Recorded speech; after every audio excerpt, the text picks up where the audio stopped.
Right, so good afternoon everybody. We'll declare the meeting open at 3 minutes past 1. And welcome everybody to the council chambers. Welcome council members and members of the public, and also to those on live stream, and Councillor Glees has joined us on Zoom as well. Welcome, Stephen. Afternoon. So we'll move on to the opening karakia, and I'm Councillor Neil. He kora te marino, he whakapapa manahu te moana.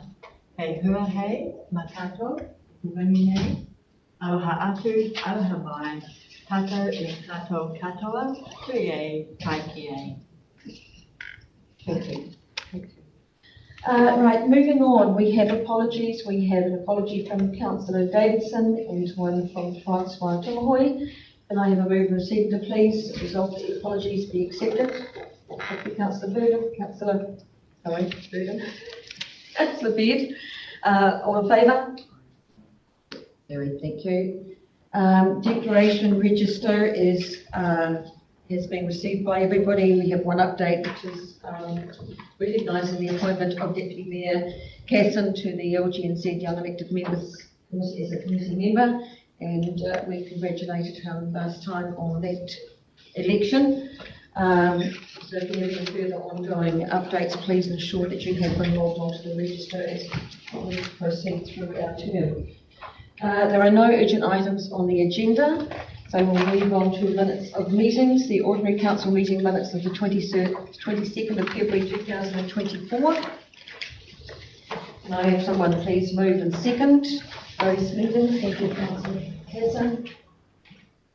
Can I have a seconder, please? Yes. Sorry, Stephen's your hand up. Sorry, yep, Councillor Gillette. Yes. Thank you. And resolve that the minutes of the ordinary council meeting held on 22nd of February 2024 be confirmed as a true and correct record of the meeting. Thank you. And I approve that my digital signature be added to the confirmed ordinary council meeting minutes of the 22nd of February 2024. We now have the minutes to be received only from the standing committees. Firstly, the cycling and walking subcommittee meeting minutes of the 16th of November 2023. Secondly, the CE review committee meeting minutes of the 20th of July 2023. Can I have a move and receive for those minutes, please? Excuse me, Your Worship. I'd just like the attendance of that walking and cycling committee to be checked and adjusted accordingly. I'm recorded as being at the meeting and was not there. Right. Take that as an action. We'll take that as an action and bring that back accordingly to the next council meeting. There's a councillor that's moved something in. I was actually at the meeting, but I was absent from the Right, so we've got a reverse view. Just an attendance. Right, so we'll take that as a matter of action. Right, so with that we will roll it over to the next meeting. So if we can just have a move and second, please, that the cycling and walking subcommittee meeting minutes. Your Worship, you can amend it with those two changes and get it approved. All right, so we'll include the CE review committee meeting with those amendments to be made, recognising those two changes of attendance. Cycling, yes. So can I have a mover and seconder, please, for those minutes? Thank you, Councillor Casson. Councillor the point. And resolve that the minutes of the cycling and walking subcommittee meeting of 16th November 2023 and minutes of the CE review committee meeting of 20th July 2023 be received. Thank you. Moving on to the action list. Simon, to speak to the action list, please.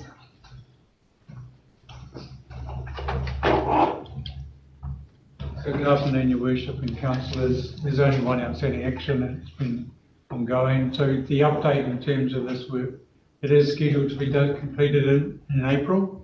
So Elliot Sinclair has been appointed to take that work.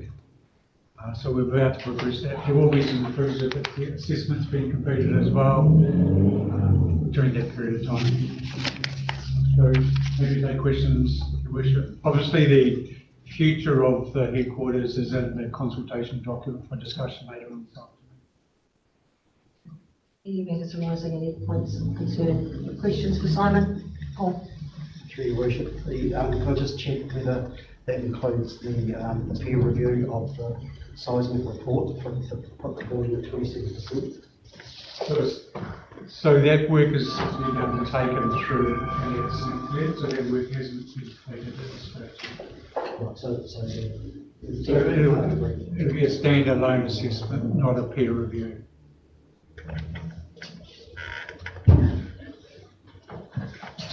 And we're expecting everything to be back in April, presented to us for the April meeting as far as the findings and. Oh, it will take longer than that, Your Worship. It's quite a detailed report that needs to be undertaken for that. The turnaround time to get into the April meeting won't be quick enough. So what timeframe are we looking at? I would expect potentially May at the earliest.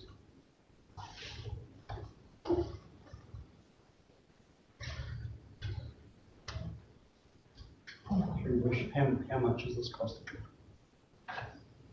I don't have that budget on me.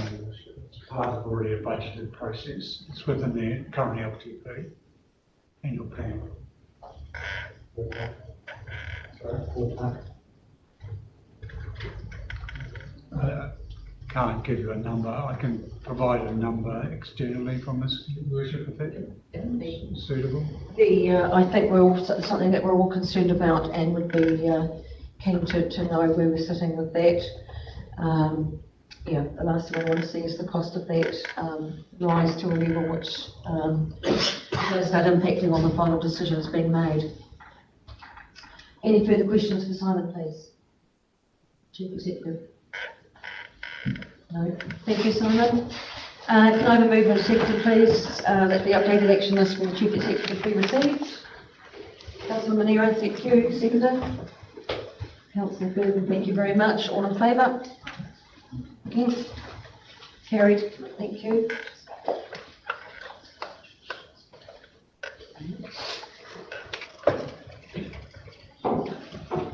Oh, right, we just need a second to load the presentations. We are welcoming Chris Rogers and David Shaw from Property Valuers from QV to speak to us this afternoon on the revaluation overview. So we'll just load the presentation and then we'll ask you to come forward, please. Oh. Okay. Do you need them?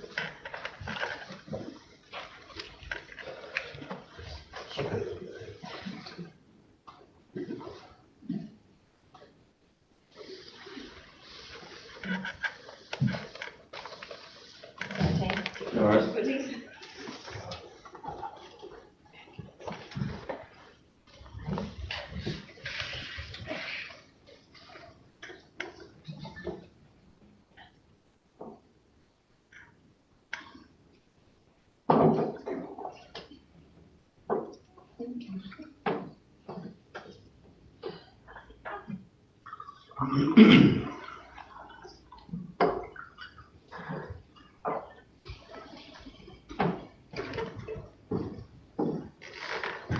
Okay, I'm just going to plug that and get the technical equipment.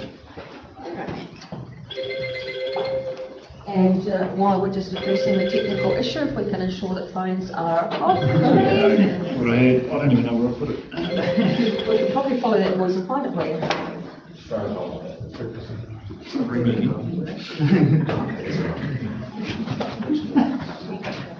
Sorry guys. Technology these days, it still has its moments.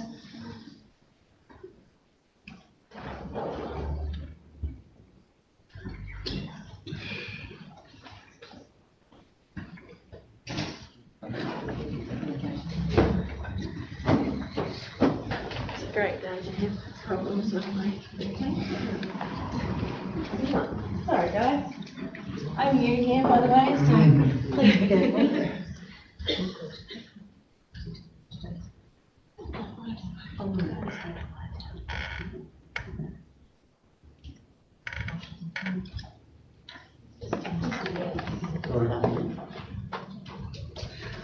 Do you need your presentation to get started? Be handy.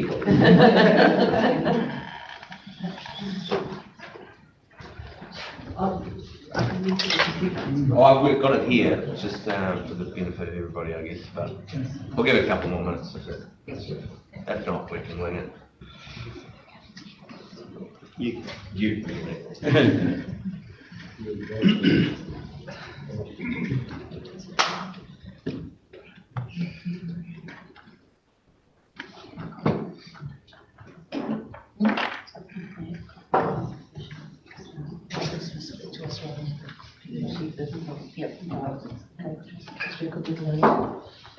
Right, so we'll carry on if you want to start, because although we You have can got a see it, yeah. presentation, I appreciate the audience doesn't have a presentation, but as soon as we get the IT problem addressed, you'll all be privy to the conversation visually on the screen. So my apologies for that. Technology really does have a mind of its own. We are only subjects to the matter. So if you'd like to start, welcome guys, and the floor's yours. Thank you, and yeah, thanks for having us here today to present on the Westland District revaluation 2023. My name is Chris Rogers. I'm the South Island Operations Manager for QV, and this is Dave Shaw. He's the West Coast Manager. Just a quick agenda. We're just going to talk about a little bit of the legislation and rules around revaluation and the rating values really quickly. A little bit on the process that we go through. The results of the revaluation, a bit on the objections, and just some key dates surrounding the revaluation. Rating values are governed by the Rating Valuation Act of 1998, and that's supported by the Rating Valuation Rules of 2008. And that gives power to the Office of the Valuer General to certify the values that we go out. They go out, so they are our auditors. These values go out to be audited, and then they're approved, and then they're used for rating purposes from 1st of July this year. Since that sort of pretty page with the traffic light on it, if you're keeping up. Just to give you a little taste of it, our regulators have really been coming down on us a wee bit for the last 4 years, making our lives a wee bit harder, because they want the standard of those values to be robust, a lot more robust than they have been in the past. So what they started off with was a traffic light system for our initial audit, and that has obviously a green light as you go through on the same timeline, an orange is a pause, and we'll readjust the dates and push everything out, and a red, which we haven't had, which is very bad. I don't know what that actually entails, but it's not good. So that sort of, over the last couple of years, has evolved into what we call in-house as the OVG rainbow, which has got another couple of colours in it. So that's a blue, which is same timeline, but a bit of a warning that you've got a lot of work to do. And then orange is you just got an orange. Purple is very close to a red. So a big warning there on the amount of work required. So for the Western District was a green light. Well done job from the team, and everything flowed through nicely. And a big part of that is that collaboration with council. Getting that consenting resource and consent information, so that's on you guys as well. We've been on this rating valuations versus market valuations. Rating valuations are just that snapshot in time, so for the Western District it's the 1st of September, and then the market can move, it has moved since. So we have to go back to that 1st of September. The market rises, you can't be expected, the rating values can't always be expected to be reflective of the property. It moves on, okay? The other thing unique about rating values is that we would exclude chattels, trees and plant equipment, so these all have to be excluded out of our sales analysis. And everything is based on a freehold interest and not a leasehold interest. And the most important part is that the community sets the levels. We interpret those with sales evidence and on secondary evidence, and we analyse that information, and we set the values based on that evidence that's come from council, the community, sorry. So we've been on our process, that's that planning with the council and the Office of the Valuer General. There's quite a lot involved in revaluation and valuing thousands and thousands of property for the one day, so you can imagine quite the logistics of that. Cleansing of all the sales, so we look at all the sales over that 3-year period, particularly on rural and commercial industrial property. We'll hone in and do a very detailed analysis on every single sale, and even the residential close to the date, everything will be considered throughout the process. We talk to agents, valuers in the district. Lucky to have a very experienced valuer in the district here working for us, but we do canvass everybody and get that extra secondary information, particularly now where there's a lack of sales throughout the country. From there, We set the market adjustments, we inspect everything either virtually, or not everything, we inspect either virtually a lot of properties, using satellite imagery, Google Earth, roadside stuff, and also we'll complete in the field inspections, roadside inspections. We will make further adjustments then, and then our quality assurance processes kick in. So we're quite proud. In the last 2 years, as part of that regulatory challenge that we've had, we've brought in our own QA team, which actually has 3 former OVG auditors. So they audit the values before they go to the auditors. So that's the plan there. I'll just hurry through this. We've also developed our analytics page. So in the last 3 years, a lot of money has gone into a whole lot of things that can create a whole lot of spreadsheets with lots of numbers on them that us valuers get up for, but that's pretty boring stuff, so we'll go over that. Another big thing we've done is the thematic maps, if you're keeping up there on your screens. Thematic maps has been something that the Office of the Valuer General has wanted us to have for a very long time, and we've developed our own, and we're able to update that with the most recent information, and that's been a godsend for us as valuers to get accurate land values in particular, and just to check cusping and all sorts of things. It's very handy. And now I'm just going to hand over to Dave. He's going to talk a wee bit more about, in detail about the Western District revaluation. Okay, so strategic overview, just a few things that you can probably read there. Macro measures, and then this obviously what's happening nationwide. We've got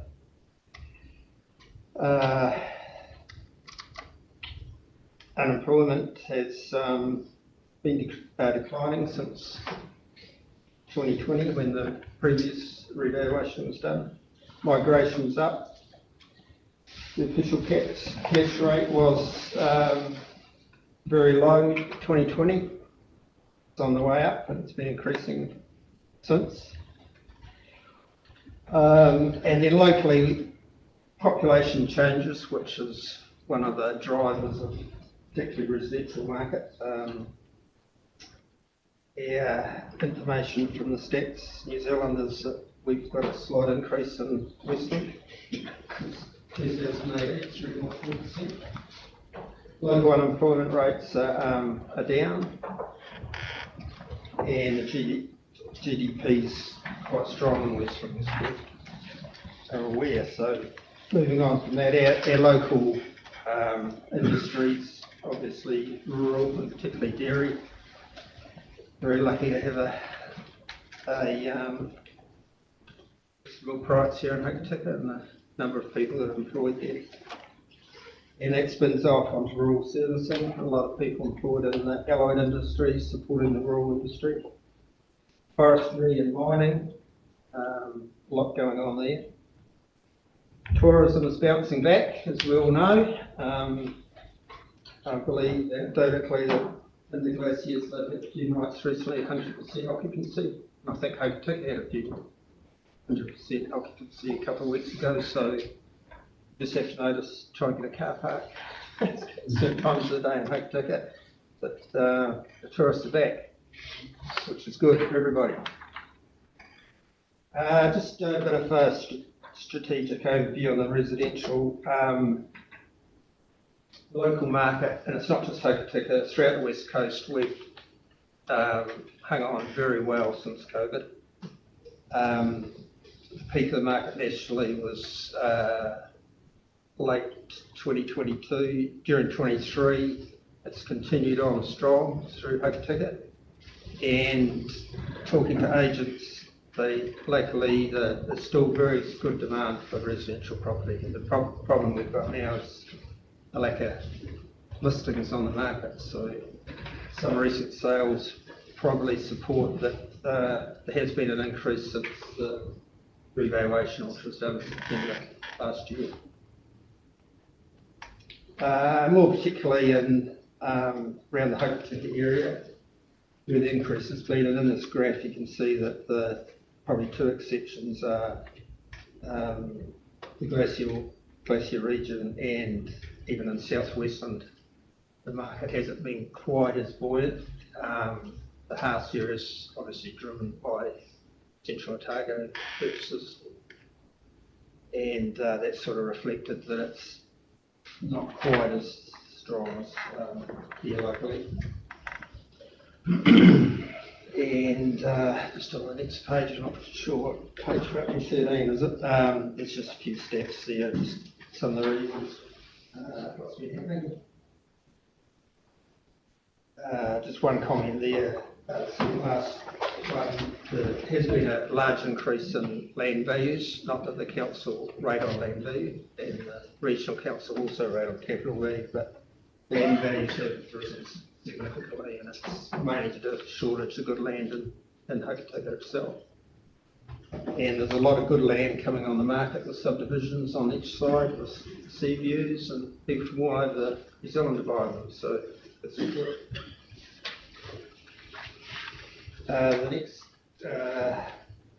slide on page 14, that's just a little line graph of what's been happening residential market in Westland. You can see what's happened since 2019. It's been a pretty steady increase all the way through. Moving on to commercial properties, probably not quite as buoyant, and that's mainly to do with the tourism. Probably been a bit slow, and but there are a few properties around at Hokitika that have been selling lately that show that there is still interest in that sector. Lifestyle and rural. Lifestyle is basically mirrored the residential market, and often one of the issues we have is, albeit as a residential property become a lifestyle property, it's just interpretation, but you've got half a hectare, which is the minimum subdividable area in the rural zone for Westland. Well, that's anything below that's treated as a residential. But in the rural sector, things aren't so great.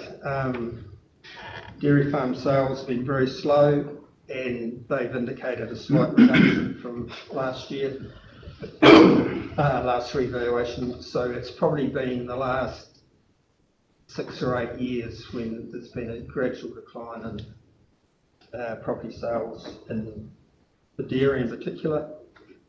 And that's driven mainly by the banks, a bit reluctant to lend on farms on the west coast.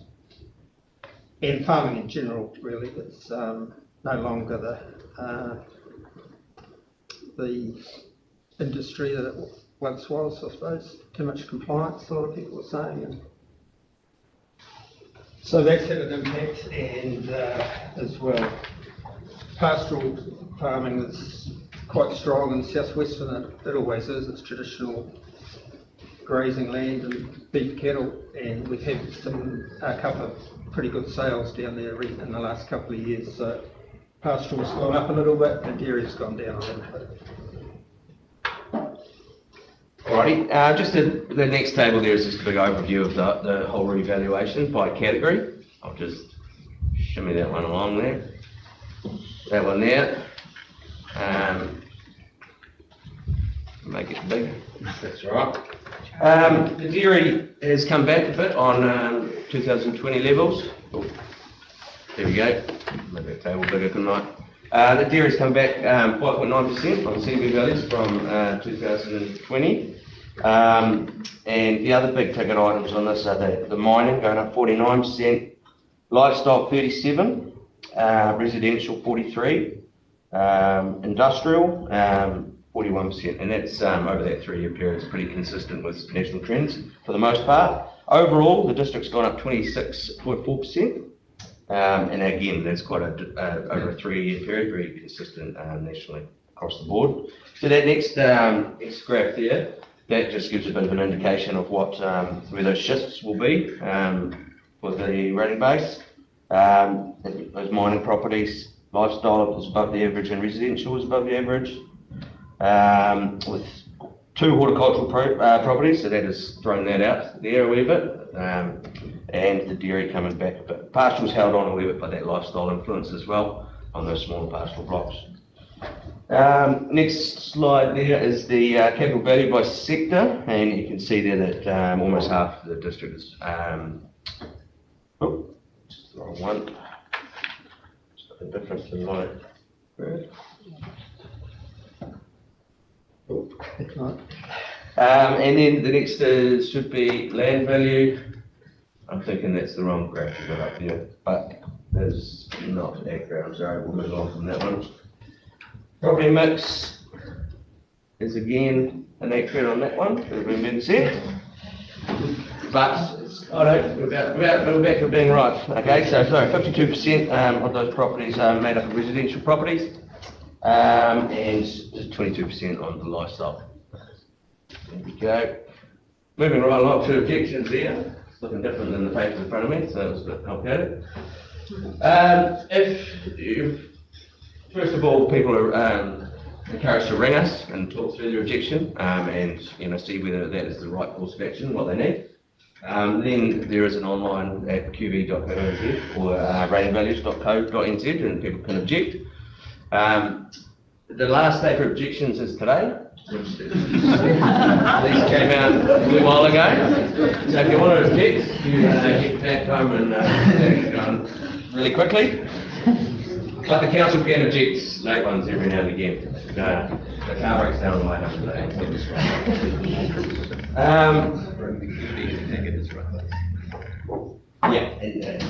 So then from April onwards, we'll be starting to process those and hope to get as many as we can done for this race drive in the 1st of July. Just the key dates there. So that effective date of all the values is the 1st of September 2023, and important to note that the market has kept on going since then. So we're now 6 months down the track. There's been a bit of an uptick there. Owners' notices were posted out on the 21st of February 2024. And that objection period, as I noted, was the 28th of March. And these are, that's an error as well, that these are used for rating purposes from the 1st of July 2024. So it is us open to lots of questions if you like. Thank you, gentlemen, for the report. Questions, please. Mine's not so much a question, through the chair, but to say that Dave and the team here have to do a great job. I've used them. Thank you. Do you know the amount of objections to date for Western? Is there any? 50 so far, which is statistically low. But we often get a surge. So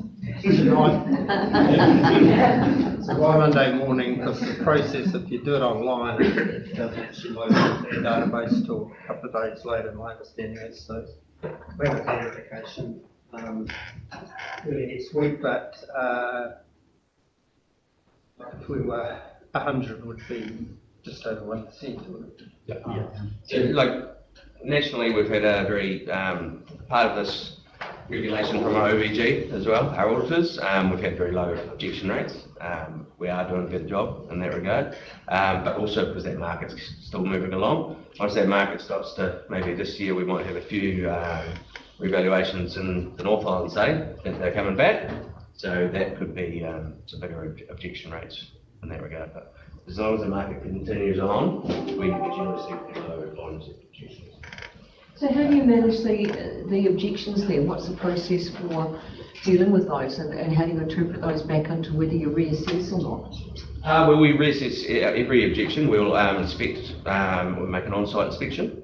So we'll go out and visit that property and take a very, very good look at it, and then look at the sales relative to that property. So there's a small market value on each objection, essentially. Everyone gets looked at. So, it gives, because we do this on a mass appraisal basis, the objection process gives us the ability to do that, because it gives the homeowner an option to contend with their value. Actually, on that, one of the big areas where we do get objections with people having done upgrading their kitchens and bathrooms and work that doesn't need consent. Because if you apply for a building consent, we get that information from the council, so we get all that data loaded monthly from the council. If it's work that's being done without consent, it's either local knowledge or, and a lot of the objections are related to work that people have done to their property. So you have to go back and reassess those then to get a scale Yeah. of changes. What's been done. Councillor Neil. Are the objections usually spread evenly amongst all the property types? Yeah, generally, but it depends what happens. Like if there's a significant increase or reduction, then you get more objections in that market. So I'd be expecting more in residential. But the reality is that most people know what their properties are worth. And so, yeah, I'm pretty comfortable that probably low numbers this time and across the board. Yeah. Councillor. Thanks for the presentation. Probably more to one internally for us in 3 years' time, we'll do this again. Probably more value to have days or weeks before the close off rather than hours before the close off. But we'll do it in 3 years' time. Very good. Anything further for these gentlemen? Thank you very much, guys, for the presentation. Thank you. Excellent. Yes. Can I have somebody please move and second resolve that the presentation from Chris Rogers and David Shaw from Property Valuers QV be received, please? Councillor Neil, thank you very much. Do I have a seconder? Councillor Verdon, thank you very much. All in favour? Carried. Thank you. Right, secondly, do we have Jackie online? She's outside the door, I think. She waited before. Oh, I thought she was zooming. She's managed to arrive. She's managed to work. I'm not sure she's through the house. We'll just find our next presenter.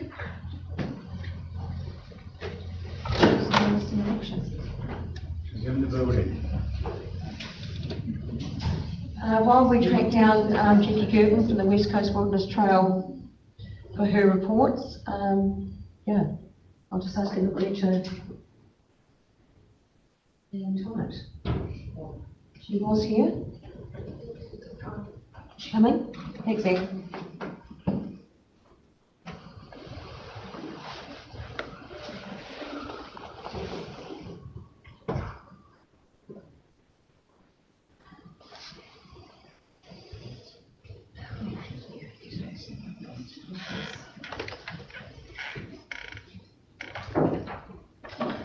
Hi, Jackie, welcome.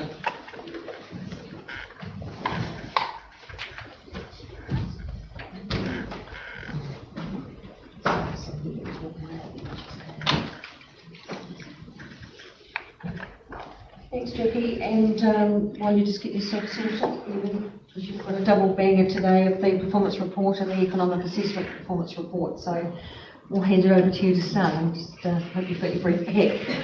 Thank you. Appreciate the opportunity to talk to you, Councillor Day, about the Wilderness Trail. Thought I'd start today just with a video that we made. Have we got the link to that? Just a very short video, if you want to show it. I'm actually going to present this just all in one as well too. The presentation actually covers the economic assessment report as well. Have these together. Okay.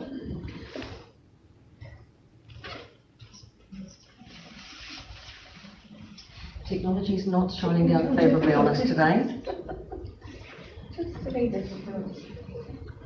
Just a little bit of background before it comes up too. This is a video that we made. Here it is. Oh, hang on, sorry. I will. The sound. Yeah. It's the accessible one, isn't it? It's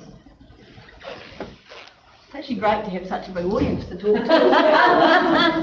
I'm the Wilderness Trail Manager. All right. Here we go. All right.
technology in here actually isn't that great. I actually think it's better if you get to see it frame by frame, you take more in, so. Yeah, that's probably about the video that's half that length. And it's one that we actually filmed right before the 10-year celebration. Part of the reason for filming that was to highlight the points on the trail that are pinch points that are difficult to get across, and with the adaptive mics, and it's actually turned out being a bit of a hero video because they could actually ride a lot of the things that we thought were pinch points. But I just thought I'd play that today. We are updating that. We've done more footage out there on the trail for the accessible project that we're working on. So just jump into my presentation if we can. And what I'm going to do is pretty much cover off the current situation with the trail. So that's the economic side of it and also well-being side of it. So I'll just take you through what's been going on with the trail. So firstly, if we just perhaps jump onto the, oh, I've got the copy, haven't I? Hang on.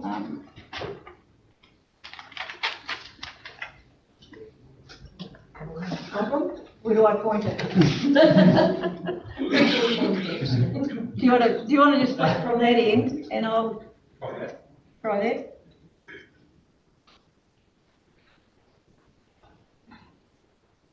Here we go.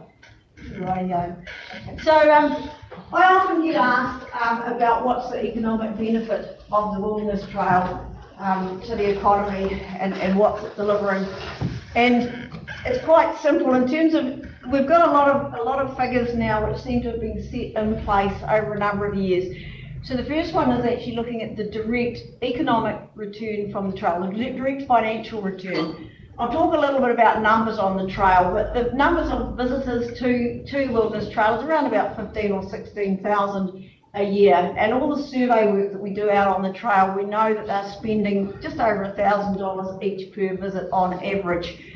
And so it's not hard to multiply those two out. And so direct return from the Wilderness Trail in actual cash terms that is being paid to operators is around about $15 million based on the figures that we've got. I'm not trying to extrapolate any or expand any of this at all. It's the direct numbers that are coming in through the survey work that we're doing and through the trail counters. MBU is a multiplier for cycle trails of 3.55, so you can pretty easily put that number across your 15 million, and you get an idea of what the more true return is. And what a multiplier is something that if you pay money for something and people employ people and buy goods and services, and from that's the multiplier effect that comes from the trail. I don't need to talk about the things like the revival of townships like Kumara and the growth that's happening in Ross from that trail. I think that's really evident stuff. We've also seen a number of startup trail companies. We've got 3 of them, one of them in the room here, and they've got depots in Westland and one of them in Grey. We've also seen the growth of businesses like West Coast Scenic Waterways, the Ross Top 10, and you'll watch the growth that actually happens into some of the new businesses, supporting new businesses and also existing businesses. I think you've just got to look around the streets of Hokitika for a large amount of summer and just see the number of bikes that are on the back of vehicles, and also the feeders through to things like the Treetop Walk, and obviously the things like the Hokitika Kiwi Holiday Park, the beachfront, all the accommodation and bike hire that's happening. There are now several hundred traditional and e-bike hires out of this region, out of this district. I know when we started keeping this trail stats, it was around about 20. So the growth, I think, is pretty evident with the trail. The other thing we don't want to forget about is the local riders. So often, we'll focus on visitors, but certainly there's a lot of people that are using the trail to commute. There's an awful lot of recreation, walking, running and cycling on it. And I think the perception of the trail now needs to shift from something that was like made for visitors. It's actually a new form of recreation that's happening, like a gym, like a sports field, like a netball court. So we need to start understanding that. It is pretty much all ages that are using the cycle trail for a whole range of reasons, and lots of locals. Just just looking at, I'll talk a little bit about the rider numbers on the trail. I often get asked how many riders are on the trail, and it's a pretty basic question. It's actually very, very difficult to answer because some people will come and ride the full trail, some people will come in and cherry pick the sections that they really want to, and some, like our local riders, are out there riding backwards and forwards the whole time. So there's a couple of ways that we look at how many riders are on the trail. The first one is how many riders are riding the full trail, and that's probably the easiest number to work out. So pretty much we take that, there are 7 counters out on the trail, we take that one off Ross because that is the lower counter, and the section that people doing the full trail are going to cross over. And so we take an amount, we take 20% off that figure for local riders, and that tells us pretty much how many are riding the full trail. That figure for the last few years has been around about 6,000, so that's how that's calculated. The formula that we use for working out the number of people across the whole trail is one that MD commissioned in 2019, and I mean we can argue with its accuracy. It pretty much looks at the remote counters and it takes off the number of full riders and it takes off a percentage for local riders and it adds those together and adds the number that are doing the full trail together, and that's the figure that it comes up with. That has consistently come up around about 15 or 16,000 a year for the last couple of years, and when they did that back in 2019. So I think they're sort of figures that we can lock in. The other thing here with the trail too, I've got decline there of 2%, but I hadn't done the second lot of maths on it. So if you add up, those are all the trail counter numbers that you can see and the percentage change with those over the last year. So some of them fluctuate quite a lot, and that's kind of our cherry picking. It's also when we've got things like closures on the trail or events on the trail, that can fluctuate. So that overall number was down about 2%, but when we look at doing the maths the other way, the full riders on the trail, it was up about 2 or 3%. So I think we're sort of pretty much in a holding pattern with what's been happening with the trail, and it seems to be sitting around about the same figures. But there's a lot of assumptions around numbers on the trail. Looking at the performance, I'm not going to go into the detail of this. This comes off our surveys. And the first column is the West Coast Wilderness Trail, and the second one is the average against all 23 great rides. And in most things, we are well above the average. Our Net Promoter Score at 85 is huge. So the performance of the trail is incredibly high. The e-bikes, so we've now got 52% of the trails on e-bikes. Prior to COVID, it was sitting on about 17%. So we've seen a huge growth there. We have the average length of time that people are staying up here is 4.5 days, which is quite significant. It's a lot less for just the general tourist passing through. So we've got a high-spend visitor coming through and staying a long period of time. The other thing is that 75% of those visitors are coming for the trail. They would not be here in this region if it wasn't for the cycle trail. I think that's a really important stat to just remember. In terms of other things like how they feel about the bike hire and the shuttles and the guiding, we're sitting above average with all of those. The one we do seem to drop on is the food and beverage, and I think that's largely because there's no food really between Hokitika and that Kamara section. So I think we often get, we like a coffee stop in there and that, so I think that's why we get pulled down on that. And certainly too, our toilets grading has come up as well too. So yeah, the other thing that's measured interestingly is well-being. It's one that they've just introduced, and it's quite interesting to see the actual impact that people think, their physical well-being and their mental well-being and their understandings of the environment and of the culture and heritage of the region, of the trail and the district. Because obviously we've done a lot with putting interpretation panels out there, and we're seeing this coming through with some of the questions that are being asked about well-being on the trail. In terms of some of the stats, so we are predominantly, our main market is over 60, that has never changed. And then the over 50s, 80% of the trail is actually over 50. Most people are women. There are more women on the trail than men. That's come through consistently. And our main markets have always been Auckland and Canterbury. And I haven't got the international slide in there, but obviously Australia, we're mainly domestic, and then Australia is our main international market, as I think it will always be. And then we've got things like the UK and the US starting to come in again as well too. But there are people from all over the world coming into the trail. On the weekend, I actually interviewed someone from Zimbabwe, and I think it was our first person from that country that I'd met on the trail. And just a little bit about some of the projects that we're involved in. A lot of enhancement work that I'm sure you're aware of, sort of supporting the council with things like the Mahinapua loop, and the Mahinapua lookout, and just different projects out on the trail.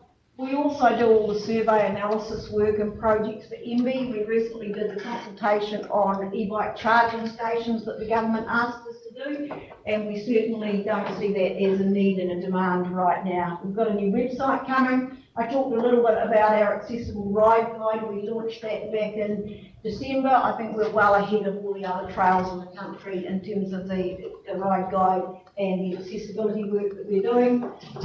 New overall guide coming. I've been working a lot this week with the new brochure and the map.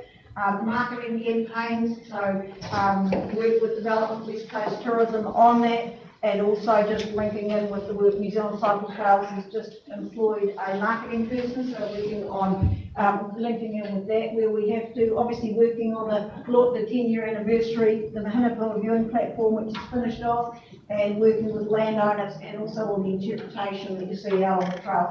There's an awful lot going on with the trust and what we're doing on the cycle trail, and I'd like to say too that there is an excellent team of people working together with the council staff, Destination Westland, the work that we're doing, and the operators. So there's a really good group that's really making this work, and I think that's where you see the results that we're getting through. It's everybody all working together.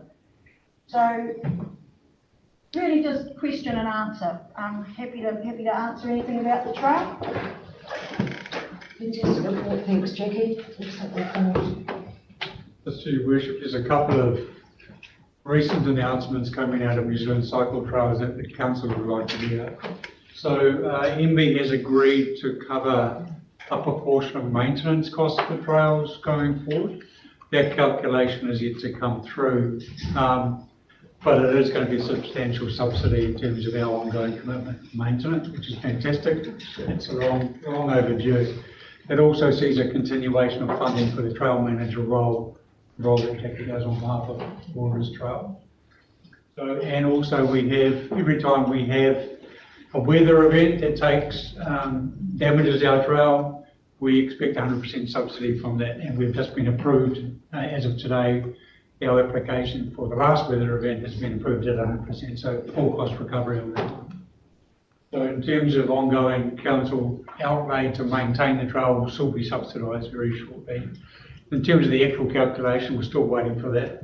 It'll be based on a very similar to a FAR rate concept, at around $1,000 per kilometre, which is quite a reasonable number. Yeah. It's always good to hear that. Very positive, very positive. Especially with the amount of kilometres that we have within our region as well, it actually stacks up quite significantly. All right, questions for Jackie, please. Councillor Gasser. Thanks for the presentation, Jackie. Keen to explore that 9 or 10,000, 20 or 6,000 full trail users and your 15 or 16 part users. What's your rough split between tourists doing cherry pick sections, as you said, versus locals getting out for the daily commute, or? The figure that we've used for that, it depends the part of the trail. It's probably best to talk about that in more detail separately. So we take off we take the visitors in the remote areas as around about 93%, and that has come from survey work that we did several years ago. But in bearing in mind, the counters that they talk about was getting to the 15 to 16,000 is actually the remote counters. So the counters in the Grey District and the Hokitika area are not included in that calculation. So it's more the remoter ones and then the people we know doing the full trail. So I'm happy to sit down with you and show you the documents behind it. Whether we totally agree with it, a lot of things that there's had to be assumptions made. That work was done by Jonathan Kennett. So at the time we inputted an awful lot into that as well too. So I've just taken it. You've got to have something. This is a benchmark that we've got. You know, we can argue as much as we like whether it works or not. Certainly seems to be a good logical theory behind it. I look forward to playing in that spreadsheet with you at some stage. And then the $1,080 you talk of per head for your multiple, 15 million. Yep. That's based purely off the survey results you guys have taken over the years. Absolutely. Yeah, and that's not calculated by us, it's calculated by a company called GetSmart, Angus and Associates from Wellington. And those figures are done for all 23 great rides. So all 23 great rides have got to do survey work continually on our trail. They want us to do at least 300 a year. They want to get us to 500 a year. And so we get fed in the different, we have a number of accommodation places that do it. Some of the people send a survey link out to us. I was out on the trail last weekend and will be this weekend. I spoke to probably 80 people, 60 that we got their email addresses on, 60, 66 last Saturday. So I do a lot of sort of face-to-face stuff with people as well too. That's where that number comes from. So I think we're sitting on about 545 surveys, you know, done this year. So yeah, they take the previous year's month off and keep adding it on, so it's current. Thank you. So just to clarify, that 1,088, is that just the expenditure per visitor over the time that they're here? Is that commission of expenditure? Yeah, that's their expenditure. They get asked the question, how much do they spend on your trail, and that's where that figure comes from. It's not their overall spend, it's that portion of their spend attributed to the cycle visit.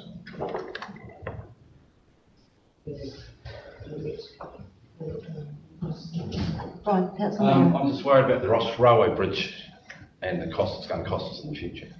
Yeah. Have you thought on that? That sits with the council, with Simon. It's not a trust thing, and I think Simon can answer that. Yes, so we have obviously, from our last conversation with Stobbart, we've commissioned some work to be completed. That work is still ongoing, some evaluation work. So we're planning to meet with the outcome of that work in the very near future, Councillor.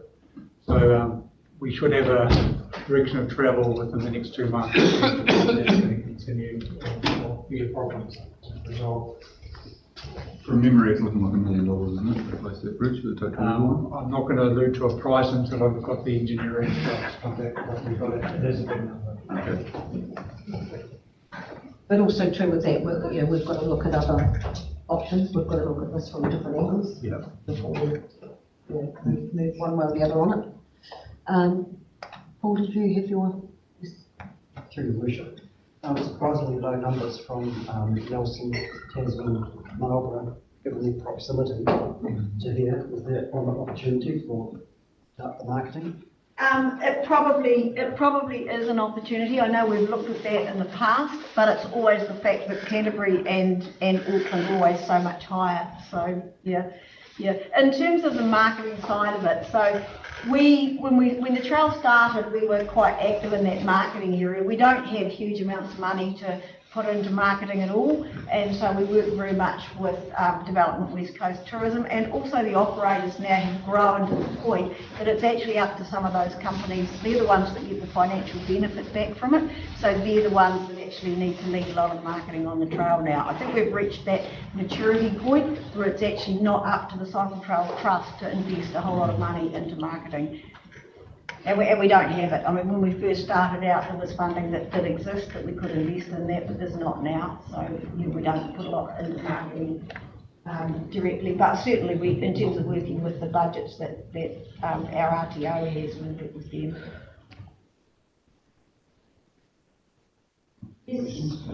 So I've just got a few questions on this. I mean, good presentation, and the benefits of the cycle trail I can see are quite clear for certain groups of people. Do you think if the ratepayer weren't to fund it, you would manage to fund it from, say, the people in the accommodation, hospitality sector, or the people who ride it and use it directly? I think it's probably a question back for your council, but I don't believe so. Not the actual maintenance and management of the trail, not the full amounts. The other thing I'll say too is a lot of people say, oh, we should be charging riders to come here and ride the trail. We are already collecting a lot of money from that. We have a number of the companies that are actually we've set a price out there and it's advertised out on the trail. I'm going to ask for $10 a rider a day. Now, the FIT riders, the free independent riders, we don't get a lot from them, but we certainly got the signs out and are trying to do that, and that's part of what I do when I'm collecting up email addresses, is fishing out the little flyers that we've got.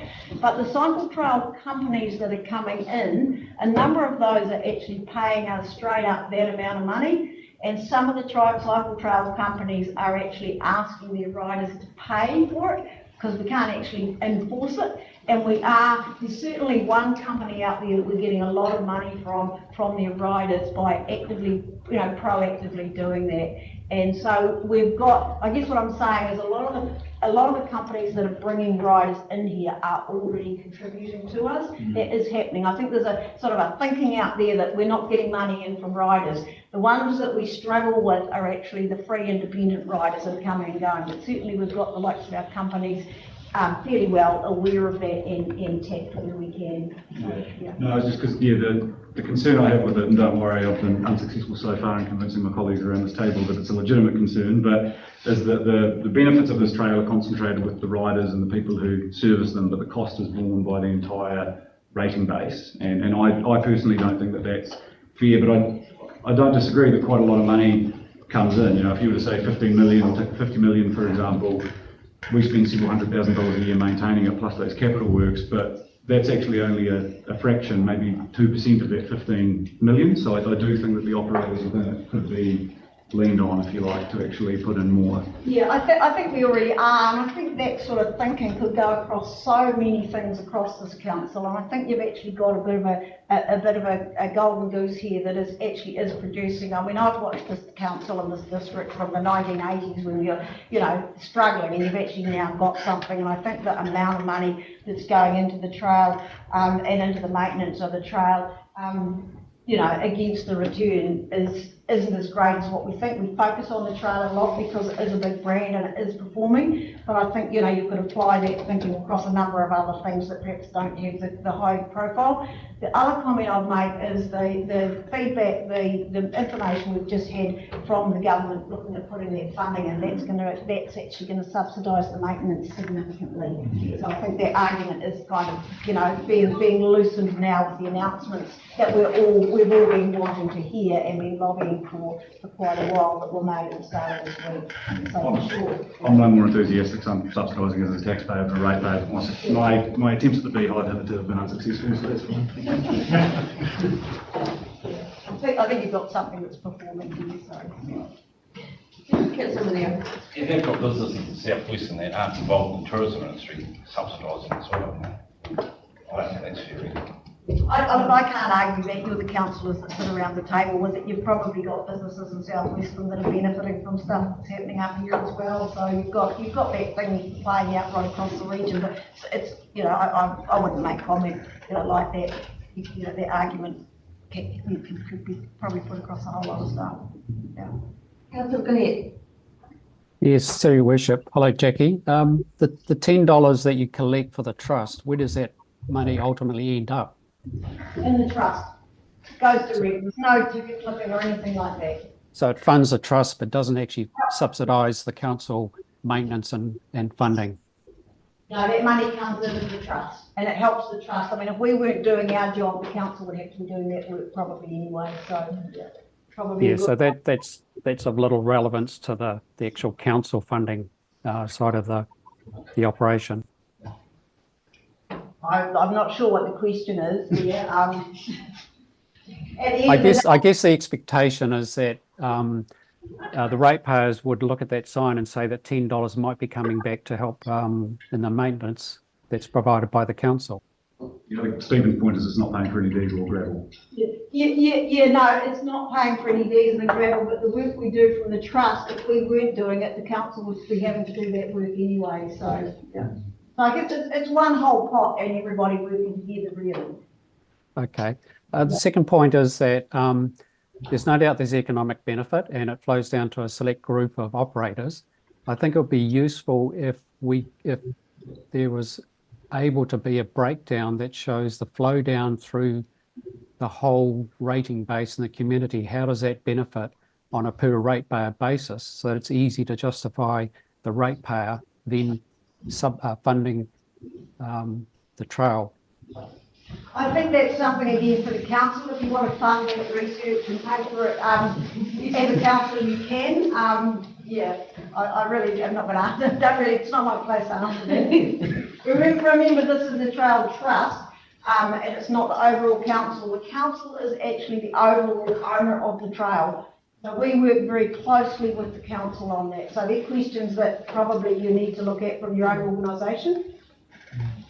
Yeah, it's just trying to get that connection between the people that are making the money and the people that are actually paying for it. Councillor Neal.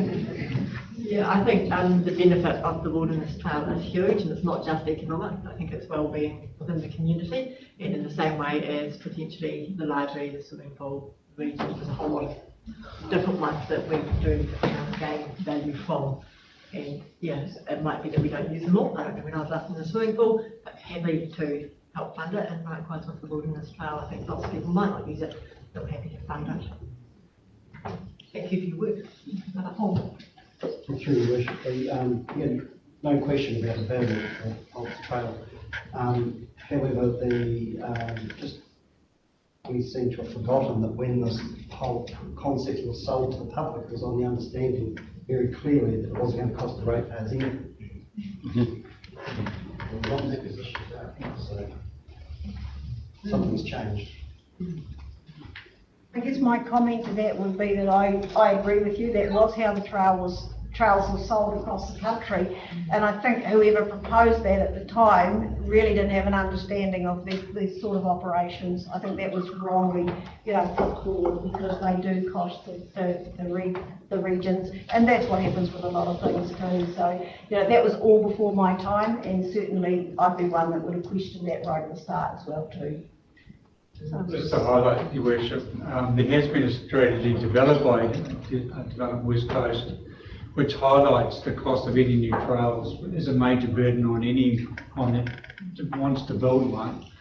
Obviously, we have one that's gone up, and Borrow will have an ongoing cost to maintain that in perpetuity as well.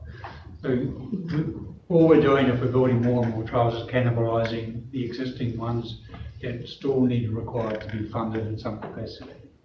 Whenever we can find some external funding to, do small enhancements, etc., without costing ratepayers, we'll do so. But great news from MB in terms of helping finally to subsidise the long-term maintenance of a trail, because that is the bone of contention. And regarding, Paul, your comment about the funding side of it, collectively around the country, the mayors that have cycle trails are communicating with the government on a way forward with this, because they are becoming to the point where the affordability of them is being questioned versus rates content. So it's a conversation we're having with Wellington to see if we can get some form of long-term resolution to this. And certainly that, from our trust perspective, that's where we come from as well too. Is how can you actually reduce that cost? What more could be done? Because we're all ratepayers here too as well. And certainly, we're focusing on core business as well with what we're doing. There's not fluffies and flowery things that we're looking at doing with the trail. Oh, you said yourself that there's $15 million coming in. So get some of that money.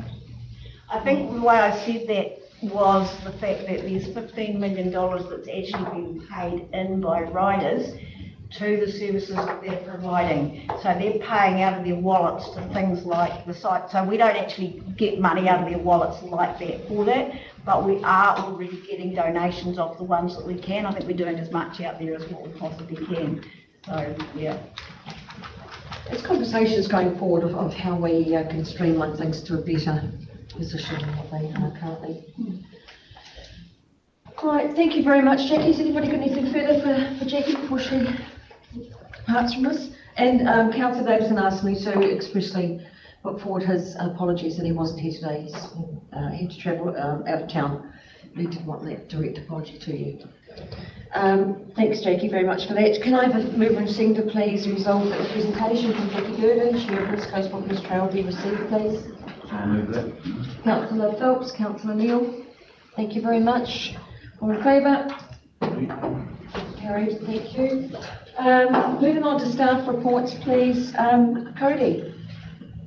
There it is. Lost in the crowd.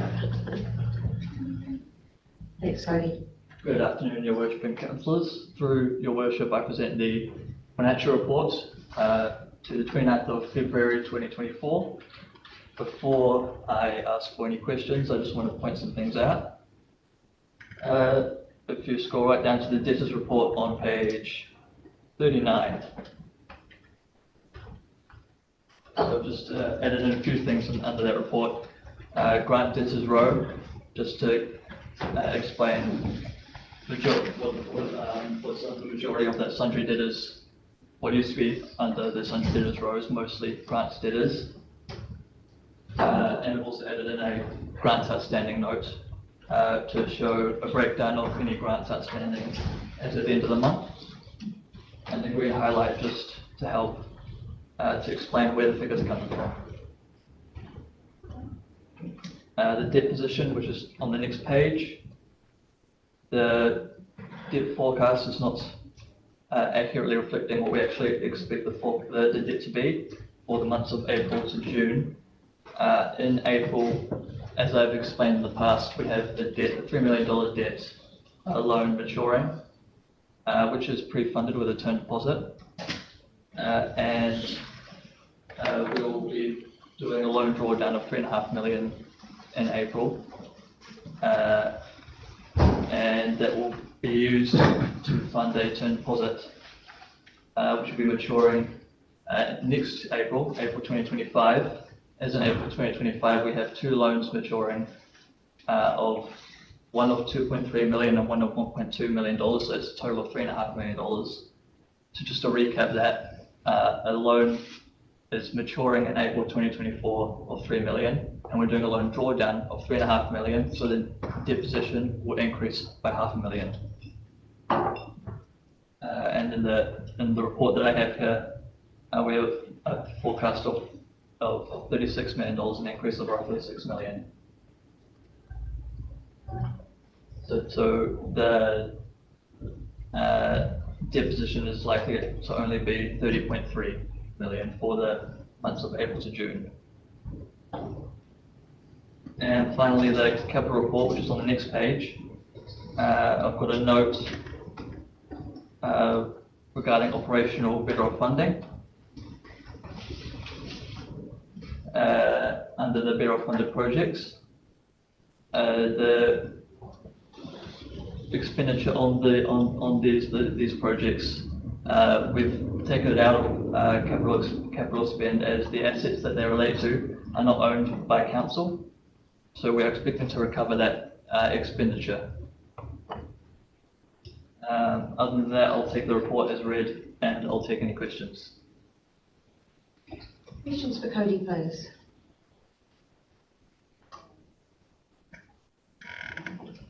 Yes, Councillor Phelps. Just one on page 33. The full year budget for total expenditure is 32.3 million, but it's showing full year forecast 33.4. I just wondered if we had a million-ish between them. I see the 32.3. What are you seeing? Sorry. Sorry, the full year forecast, which is in the column to the left, is showing 33.4 million total operating expenditure, but the full year budget showing 32.3 million. The budget is the annual plan. That's what we said at the start of the year, and the 4 year forecast is adjusted throughout the year to explain what we think will happen. Yeah. So why the difference? Because it's essentially explained by the.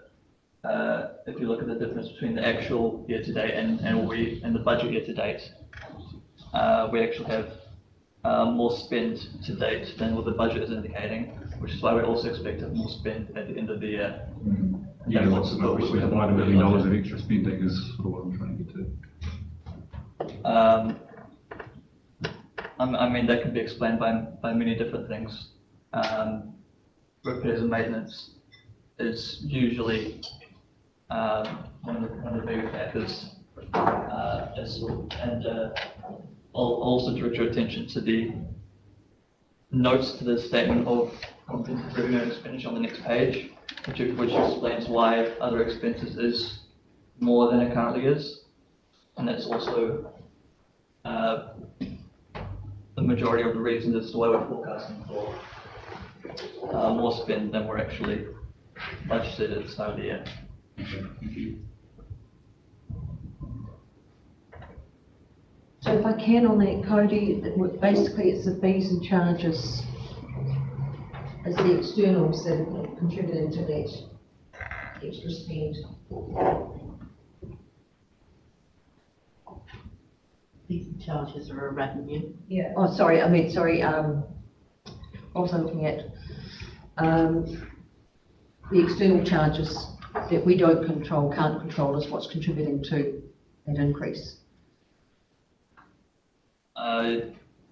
Just we should be, if you look at just third and second and third bullet points of the other expenses, a lot of the additional maintenance on water infrastructure. It's about $600,000 a year alone. They can't be the majority of it. Yes. Can I just point you to the following page where it states the variances and explanations? Cody, and potentially not one for you, pages 31, 36 and 39 all have tables or parts of tables that have been copied in, and that makes titles and some of the figures hard to digest. So I don't know if it's on you or on the GM, so to get about possibly one we want to clean up for next time. I think that's the way the agenda has worked with it, 'cause it's fine in normal copy. But yeah, those 3 pages, Very to read. yeah, hard to read to can't read on a sliding scale.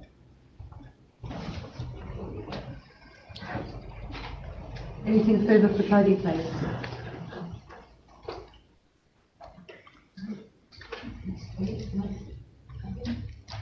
Thank you, Cody. Thanks. Can I have a mover and a second, please? Resolve the financial performance report for 29 February 2024 be received, please. Thank you, Councillor Monero. Councillor Neal, thank you very much. All in favour? Thank you. Thanks, Cody, very much for that. Right, next on the table we have the adoption of the draft annual plan for 2024-25 and the draft consultation document. Emma is online, Strategy and Communications Advisor. Welcome, Emma. Thank you. Good afternoon, councillors and Mayor. We would like to take this report as read and open the floor up for any questions through the Mayor. Right.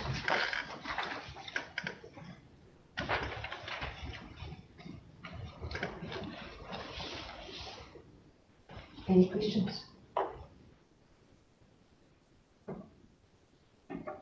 Got a bit of a list, shall I start? Councillor Neal. Page 2, the spelling of Potini. Sorry, Jane, can't hear you. Spelling of Potini on page 2 of the draft document. Emma will need to hear you, Jane. I'll see some of this. On page 10, the planning cycle, I don't think that it shows that the LTP is done every 3 years. Look there. I thought it was a bit misleading. Sorry, Jane, what page on the agenda is that, please? 54. 54.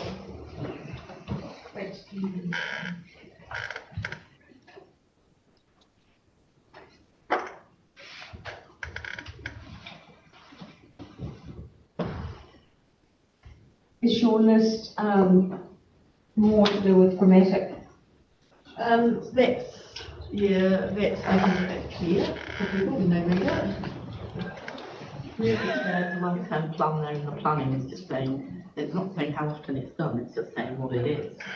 And how it fits into the rest yeah, of the cycle. I think it would be more clear what happens, say, development stuff. That makes it look like it happens only every 10 years. Okay.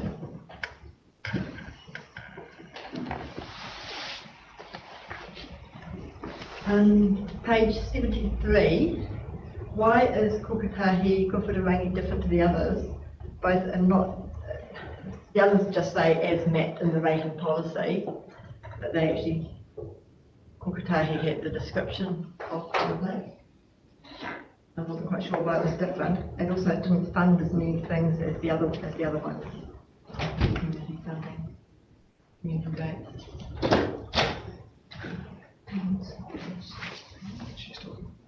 Three off the plan, not the agenda. Page 73 of the document. Yeah.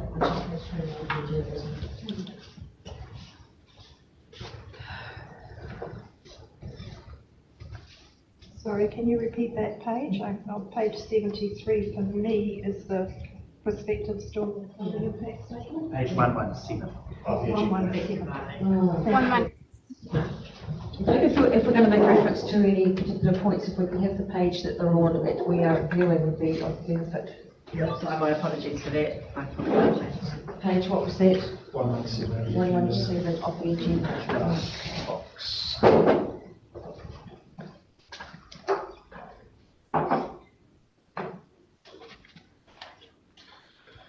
Because we can repeat your concern. Why is Kokatahi Kowhirarangi different to the others? Both in the way it speaks about the geographic area, and why does it not include funding transportation when all the other ones do? That is historic, and to be fair, I'll have to look into the history behind it, because that's just the way it's been done for the last several years. This description has been there since 2015 rating review. Yeah. Which is fine, I mean, if there's a reason for it, that's fine, but if we can be consistent, it's easier for people to read. They don't have the same services as in Hoki, so it's a different rate. Yeah, I understand that, but it was quite different what it was rating, what it was driving towards, was quite different in the other communities as well. It just seemed unusual that this is, yeah. So why do the other ones go towards transportation, and that one doesn't? We'll have to review that and get back to you. Thank you.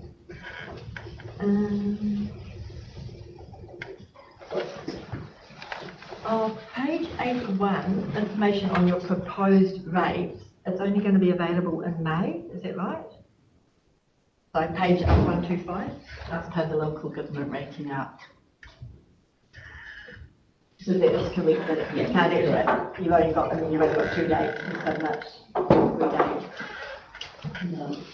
The information on the rating information database will be available in May. Yeah. You can submit throughout the consultation period, but the rates, so that you can look at your rates on the database, will be available from May. Yeah.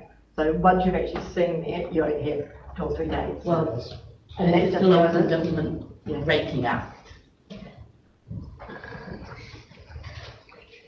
It's been the same since the Local Government Rating Act was first updated in 2002. I just thought it was unfortunate we didn't give people a bit more time between those 2 things. That's what it is, and that's what it is. But again, that's because we have different acts requiring different deadlines, and we have to have an annual plan adopted by the 30th of June. And to be able to do that, we have to finish off a consultation and have hearings and produce a final plan. And being that too, if I can, I think we're earlier slightly, is this annual plan to what's been happening over previous years, so it actually gives people a greater period of time to what has been experienced in the past.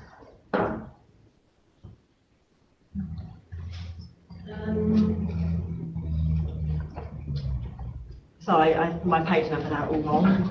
Riley will help me. The consultation document, page 11, Riley. Can you tell me what that page is? 158.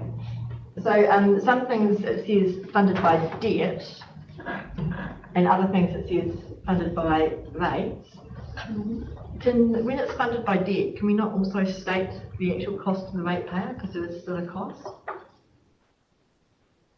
There is, but it's a lot more difficult to calculate because it actually is future years that the debt impacts. If we draw down in the current year, the interest impacts in future years more than the current year. So anticipated cost at 5% interest or whatever. Over what period? This is an annual plan. Yeah, In a so long-term 2 plan, we can do that, Yeah. but in an annual plan, it's much more difficult. Yeah. Page 25, where it talks about the race course. 172, thank you, Riley. If grazing could be added to access regarding the RDA, it would be more accurate, realistic. Sorry, what's that point, Jane? Grazing could be added to access regarding the RDA. Talking about the recreational area.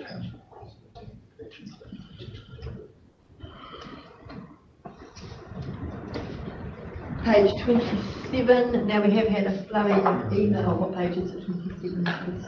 If I can just on that point, sorry, councillor, it does have equine on there. So I think it's talking about a general categorisation rather than specific for all of the entries that are on that page. So I think grazing needs to be added to access. That's two different things there. Just to clarify, we're not ensuring access or grade, ensuring access, but we aren't guaranteeing grazing.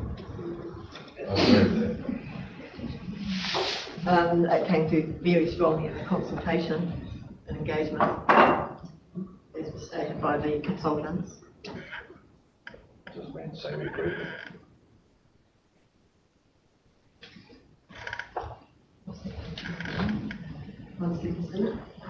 Page 174.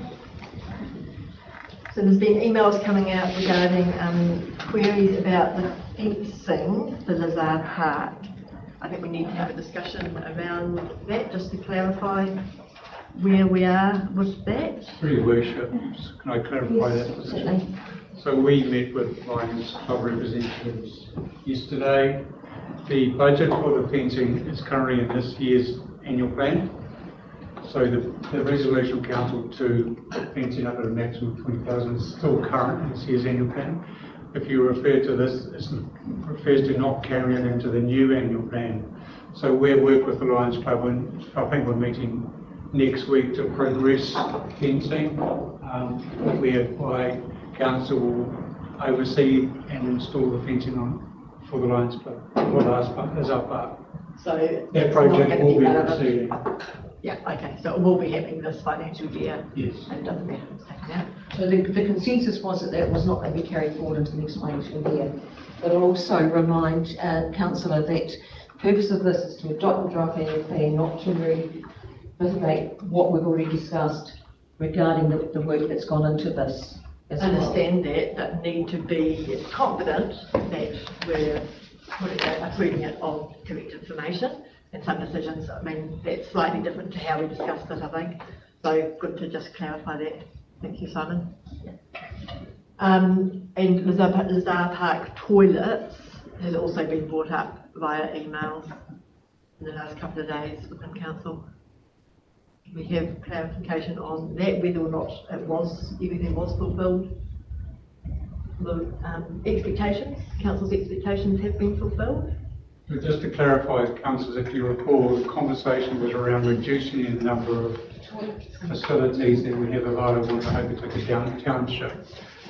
The Lazar Park toilets are one of a number of toilets that have been removed from the future schedule of maintenance. And I think that the fact that the toilets weren't available for a period of time is sort of overridden by the fact that we're trying to reduce the number of toilets in totality. Just to clarify also, the maintenance of the ground at $2,500 is still included in the future budget, so it hasn't been removed. This is ongoing to maintain the grounds as per the original agreement. So I think also to bear in mind is that the other toilets, we own those toilets.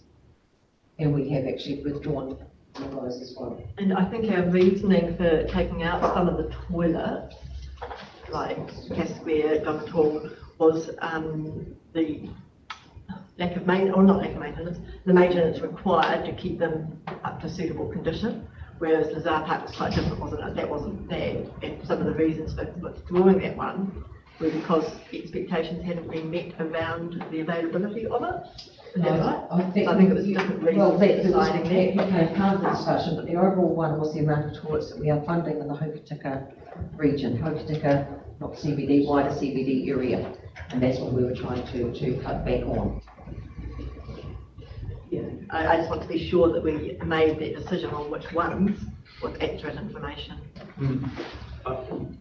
Through your worship, just a question around that one. I do have a conflict with that one, being a member of the Lions Club, but just concerned about the figure in here being inaccurate, the 18,500. The 18,500 was the amount that we had in the budget as a grant. So it's not necessarily reflective of what is actually paid at present.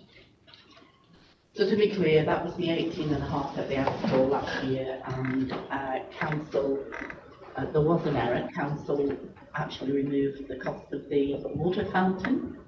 So this year, they're currently getting, I think, 11,000, something like that. Similar to that. But that was for the year. So really, what they should have said, and we can amend that, is the 11,000. Because we made decisions on taking it out with these figures, trying to save money. Where, to be fair, it's probably the cheapest public toilet. The council looks after it. Council don't look after it. Well, no, but in fairness, It's not a council asset. it's not council's, Yeah. but the cleaning of it for 11,000 a year for a toilet to be cleaned is probably one of the cheapest pans in the district. Your decisions, you have to make, you make those decisions. Please do not bring that back on staff. No, I'm just So, saying, we yeah. we were trying to save money, we were cutting toilets to save, and we had incorrect information about how much it was costing. Am I correct in saying that? I don't think we discussed the actual amount. We didn't actually provide any, we provided an overarching total figure for toilet cleaning. Councillor Glenn. Thank you, through your worship. Just related to the Regent Theatre, page 27 of that annual plan. Since council has discussed suspending that funding for the Western Community Centre group, do you think there's been enough progress trying to resolve this business case issue to the point where that item can be removed from the plan, or should it still stay there?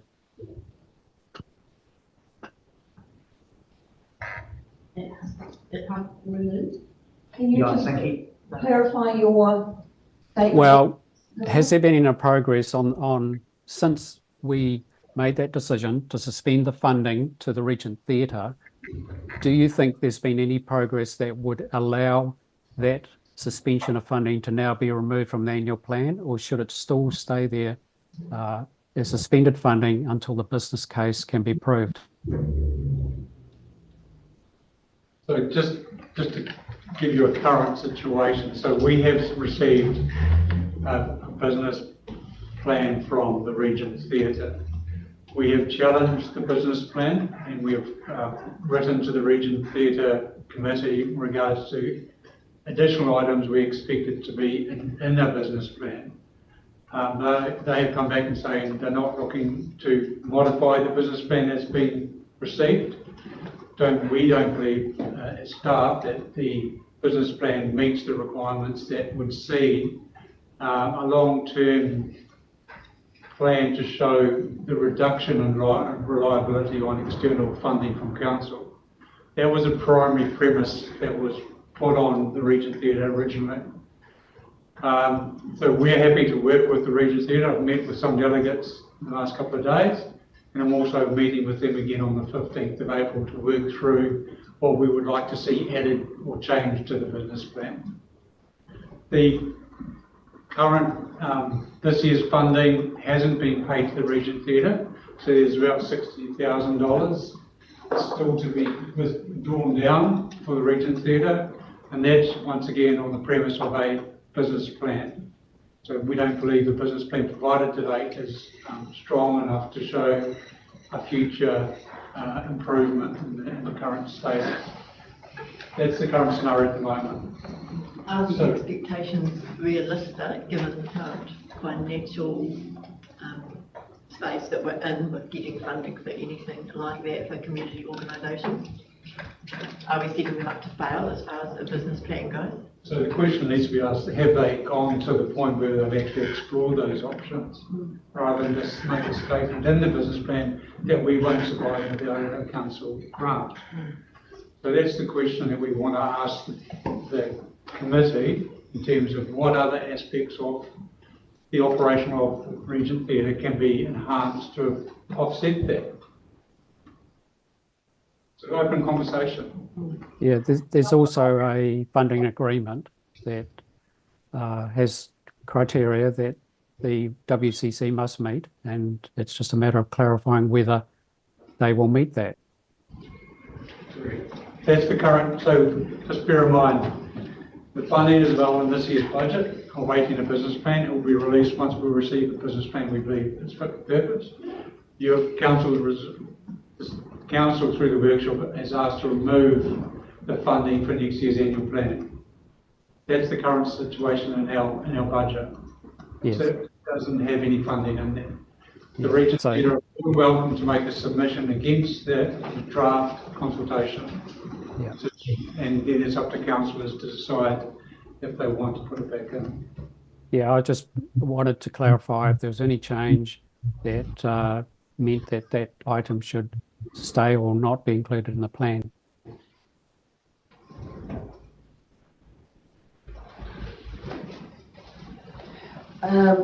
Sorry, Paul. Through your worship, regarding the regional funding, I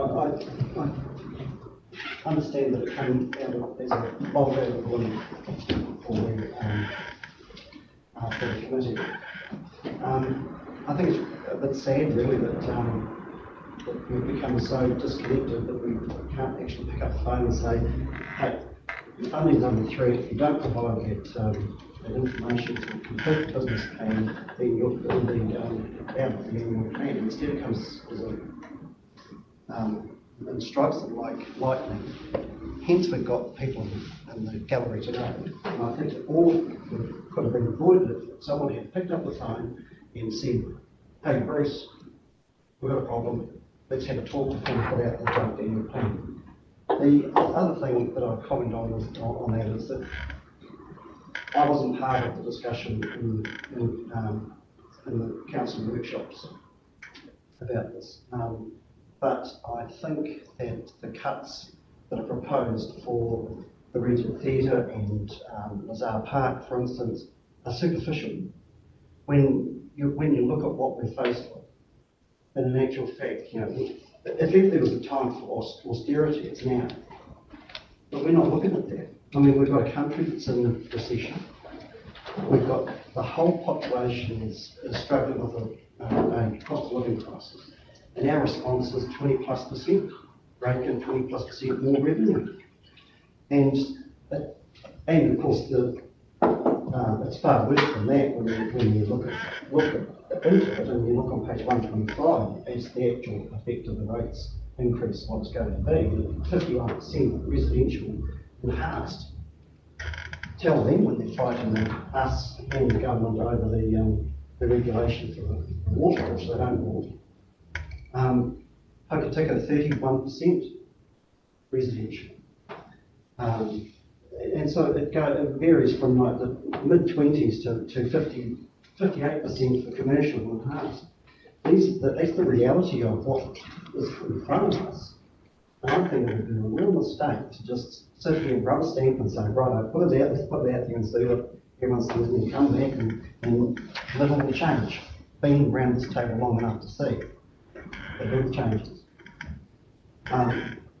When you're faced with an economy like we've got at the moment, you cut your cloth. I don't see that the scissors have been very busy. What we should be looking at is the likes of the race course Instead, we got in the amount $512,000 to continue this pipe dream about recreation development at the other side of the racecourse. At a time like this, that's the type of thing that should be first on the chopping block.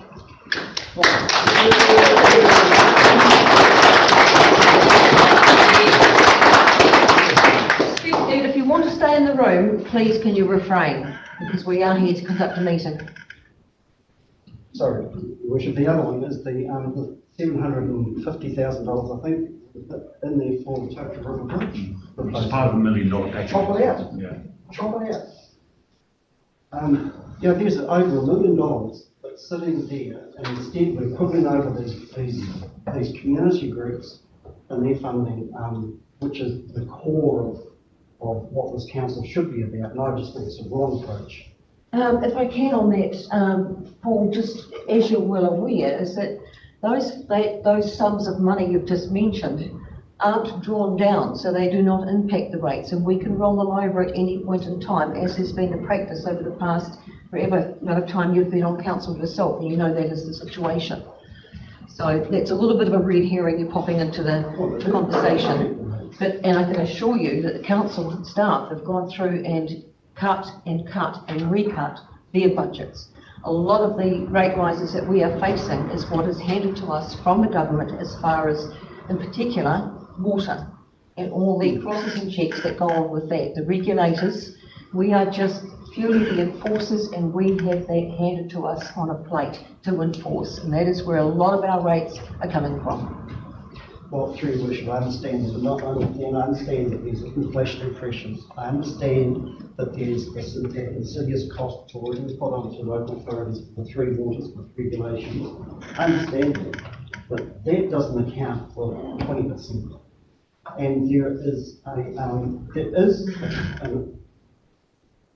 this is the time when the council should be taking the lead, in my view, and it should set another limit and say go back and cut the cloth to suit. But it's not happening. Instead of cutting the cloth, we go out and step out in a whole brand new suit.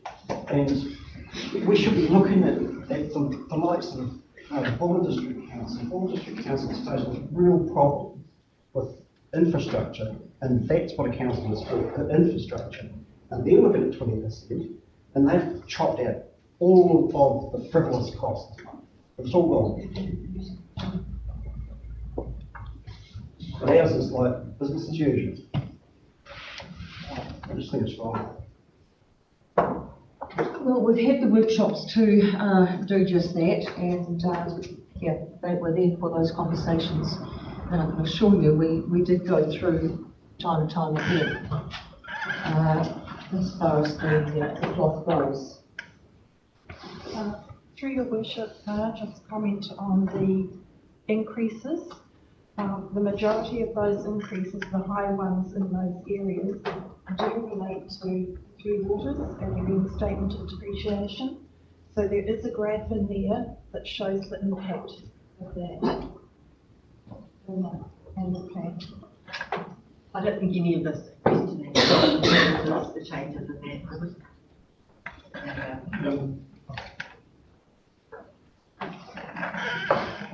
Sorry, through your worship, Paul was, I think, questioning the 20% and saying that can't possibly all be from 3 waters costs. I think the depreciation costs and the new compliance costs would exceed 20%, wouldn't they? Yeah. It's huge. It's massive. The graph clearly shows that it's in the targeted rate, which is the waters. Very, very clear. As I mentioned too, on page 23, we've got the Totara Bridge, we've got all the racecourse and all those. I mean, they're not funded until we actually progress with those. We've not committed to the Totara Bridge stage 2 and 3. We have but there's still expenditures that is proposed.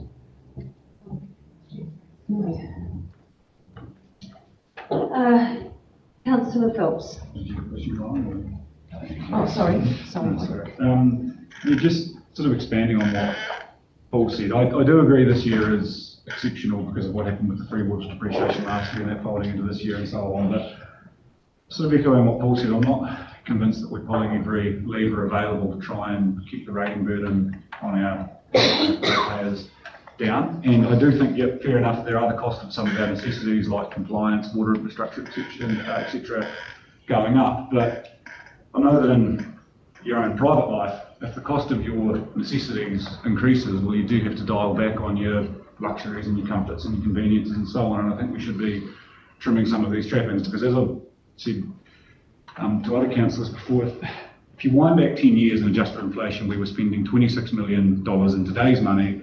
Now we're spending $37 million in this annual plan for the 24-25 year. So that's an increase in total expenditure of 44.5%. So for every $1 million we were spending 10 years ago, we're spending an extra $450,000 or the best part of now. And I don't think that's been done consciously or deliberately, but you can look at the response we're getting today from just proposing $162,500 of funding cuts for certain things, which will save the ratepayer money, but it will impact on some of the groups that are affected by it. But we need to be trying to save hundreds of thousands, millions of dollars, because if the rate of expenditure increases over the coming 10 years, the way it has over the past 10 years, in today's money, we're going to be spending $53 million a year, and that's just not going to be sustainable for our ratepayers. And one cigarette doesn't give you lung cancer, but I just think we're sleepwalking into this situation over time, where people come and ask for money, and both the people asking for it and the people around this table seem to spend it under the illusion that no one's paying for it, but actually we are spending that money at the ratepayer's expense, and it's having a greater and greater impact on people. So I just think we consciously need to try and keep rates down, otherwise we're just going to see them keep going up and up and up as we add more and more things to the shopping list every year, whether it's CapEx or OpEx. Yeah, I don't know, to echo what Paul's saying, I just don't think Paul's lead is hard enough. Councillor Phillips. Just a point, I think councillors fail to understand what Linley's just been trying to explain, that the bulk of the rates rise, the 20% rate rise, probably 15% relates to reinstating Three Waters depreciation. The actual increases in council costs is actually very, very low. We're just starting to recollect Three Waters depreciation, which we have to do, and there's nothing you can do about that. Thank you, Councillor Beck. Good, very good comment. Very good comment. Brian, did you have a question? Sorry, Councillor. We did take on a lot of burden before we start too. We're trying to sort this out, so give us a chance. Through your worship, regarding the race course, to quote from the document in the draft annual plan, council had budgeted $512,000 to continue master planning for the recreational development. It's $512,000 that we looked at. Can I just say that is a figure that is recoverable if the actual race course goes ahead. So, and that figure will not be spent if the project doesn't move ahead. So there's a timeline between you doing the work and you actually reclaiming it back through IAF. You've spent $700,000 on the illusion of this Eldorado so far. I just... Right, Councillor Munira. A lot of that money could have been saved if we made a decision quite on. Could have been building already, we said argument that. We've already voted to do it, so let's just carry on doing it because they haven't done it. Right, so moving back to what we are charged to do, we're charged here to adopt the draft annual plan and draft consultation document. We've had the report from Lily, thank you very much, everyone. Does anybody have anything further they wish to raise? If we're not going to add the funding for the Regent back in the whole thing, I would like to add, as a minimum, see it up as as an option, in the same way that we've got land transport and council headquarters as options, which is more likely to result in people telling us what they do think. It's actually asking the question. Asking a question on the consultation document. Lisa, the chair, we can have that in an option to tell us what we think, whether you want to fund it or not. Yes. However, at this stage, we cannot determine what that will do for the rates. We can't give you a figure, we can't model it. We haven't got time. What we can do is say, if you choose to include it, your rates will increase. We should be able to give them an approximate. We can't. Not on the time frame. This goes out on Tuesday, councillor. So it's something that we can do. It won't go out with the document, but it's something that we can do when we have discussions with the community. And we have explained that this would cost them. Today is the last day of business until next Tuesday. So this paper goes out on Tuesday. These were the decisions you made at the workshop, and we have done what you wanted. And we have modelled those ready to go for this plan. Through your worship, I think it's important to remember there've been multiple workshops in this. There have been workshops that have shown what the impact has been with all these items in, with some of these items out, and the last one, which you all agreed to around the table, with all the items in the list in terms of being out, to bring the figure down to a figure you were comfortable to take out to ratepayers for your consultation document. And even in those workshops, you said there's an opportunity, because you asked, if those figures aren't in there, do they still have the option to come forward and make a submission to the annual plan process for us to consider for it to be put back in? The assurance was given that yes, you were, because it enables not just some of the groups that are in here today, but there are other groups out there wanting funding as well. Everyone's on the same page, whether it's for Christmas lights, whether it's for the Regent Theatre, whether it's for other activities, so bring that back. That is your submission process, which you do not have to rush because you have time. And it's going through, and then once again, you ask staff to do the modelling. What does that end figure then look like? We're going out with 20%. If we want to put everything in and it's only 25 or 26%, and you're happy to put that out to the ratepayers, that's what the option was for. But it's about bringing it down to the base in terms of, these are the things that we cannot exclude because they're tied into us by government regulation, legislation and other things. Bulk of it, as we've said, is 3 quarters.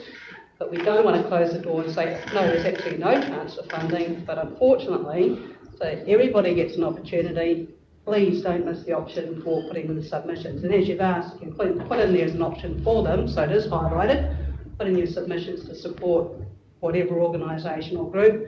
And then around the table, once again, you have another opportunity to determine those submissions and the outcome. To be fair to the question, Jane or Councillor Neil's asking, both the Glacier Country tourism promotion and Glacier Country development roles are in there, as well as the promotion rates. I think it's pretty fair to validate that, given 2 of those other such areas that are identified in 125 are there. Understand that. The other ones. And they're all there for everybody to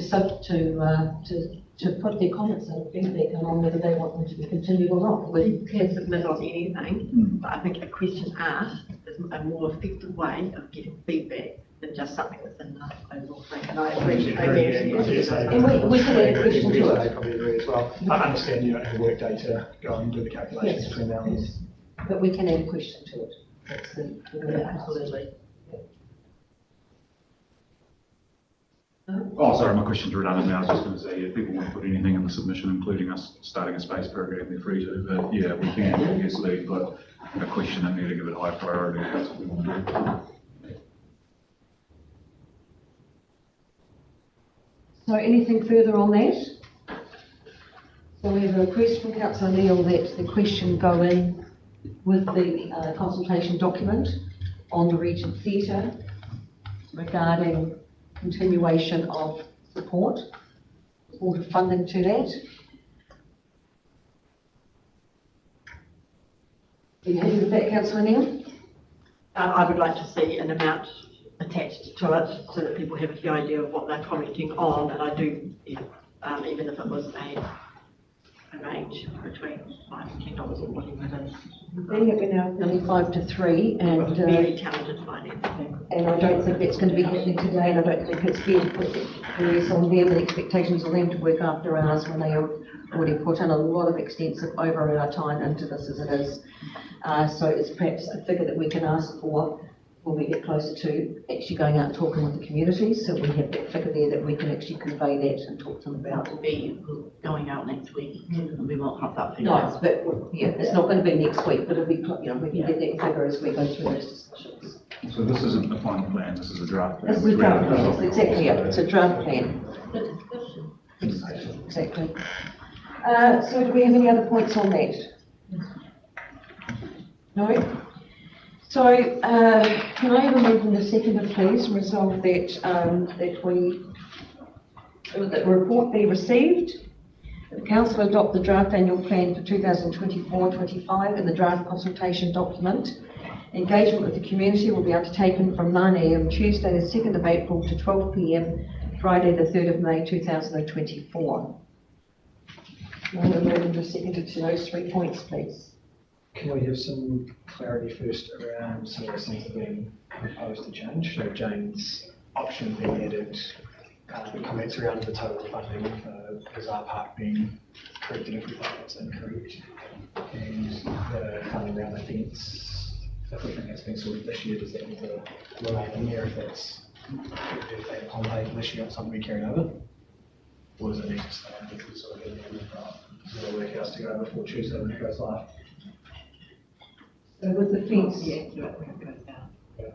So with the fence, it's going to be completed in this year, which we've heard, we should not carry it forward. That doesn't need to go out because it's going to be sorted this year before it won't be part of next year's annual plan. So it's time to clean that up now, as well as if we think there's incorrect dollar values for the Lions Club funding to open Bazaar Park to us, so we can something incorrect details. On the fence, but the fence is going to be done this year, isn't it? Yeah, so why does it stay in? Why can't it come out? Is the point I was making. There's no point to consult on that making next year if it's going to be done this year, given that's what we've heard today. Just the item to meet the lease. Yeah. And if we think that You can do that. if the 18.5k is 11.5k for the toilets. Put a revised figure of what? Yes. And then Jane's adding of the option for the region theatre. Were there any other changes, just so we're all across the same details before we go and move them? Just for the region and Glacier Country. Glacier Country's already in there, as What is Hokier. about the others? Why are these two getting preferential? Yeah, because there's other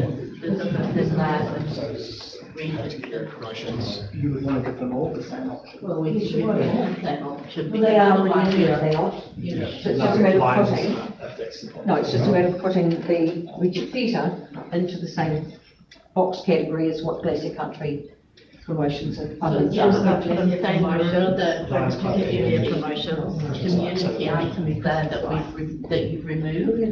So why is it just the region from Glacier Country that are being given preferential treatment? Why wouldn't you do the same to the others? You do the same for all of them. Yeah. Hokier promotions already in Yeah, there. because otherwise you're giving preferential treatment to community groups. Yeah, agree. Right, so I really want to get this, is this, we're towards the actual reading now of the stages? It's similar to what Councillor Neil raised. Can we also put in the question into the consultation document about, do you agree with the proposal to spend $750,000 to study to and through the Total Bridge replacement, which is part of the council intends to invest in this over next year, $830,000 in capital investment on Wilderness Street. Can there be a specific question around that? Well, we're actually then going to be pulling the whole thing to pieces. Well, that's one of the largest expenses in the plan. Just to highlight your councillors and your worship, the draft annual plan, anyone can make a submission on any part of the draft annual plan. So you don't have to be specific around individual items. So the ones we chose as part of council workshops are the ones that are in the current consultation document. You're now asking us to add a whole lot of additional ones which weren't agreed as part of the process. Well, I'm asking now through the worship if we can do that, and it's only a question. It's only a matter of highlighting that this is actually in the plan. Do you agree? I understand that anyone can raise anything in the plan. But these are the people to be able to consult on. They can come back, so we don't support that at any stage. I understand. And I mean, the Total Bridge may be in there as a budget, because we have to budget to do the annual plan. But it doesn't mean we're going to carry through with that work, as you will know. But it'd be really good to find out the community feedback on that. Well, they can consult on any ordinance. They're not likely Can we just make it clear that anybody there? Sorry, one at a time, please. They're not likely to feedback on that unless it's a specific question. Most of the submissions are on those. Right, so rather than actually break down everything and have 1,001 questions, and then we need to make it crystal clear to people that they can make comment on any aspect of this within the document. I don't think We're not going to and cannot. Well, I'm sorry, councillor, I will step in here because if we're going to do it for one, we have to do it for the lot. Yes, we do. And it's the same with regarding, it's the same with the ones that are up there for question for continued funding. If we have for one, we have to do it for the whole lot. That is what a democracy is about.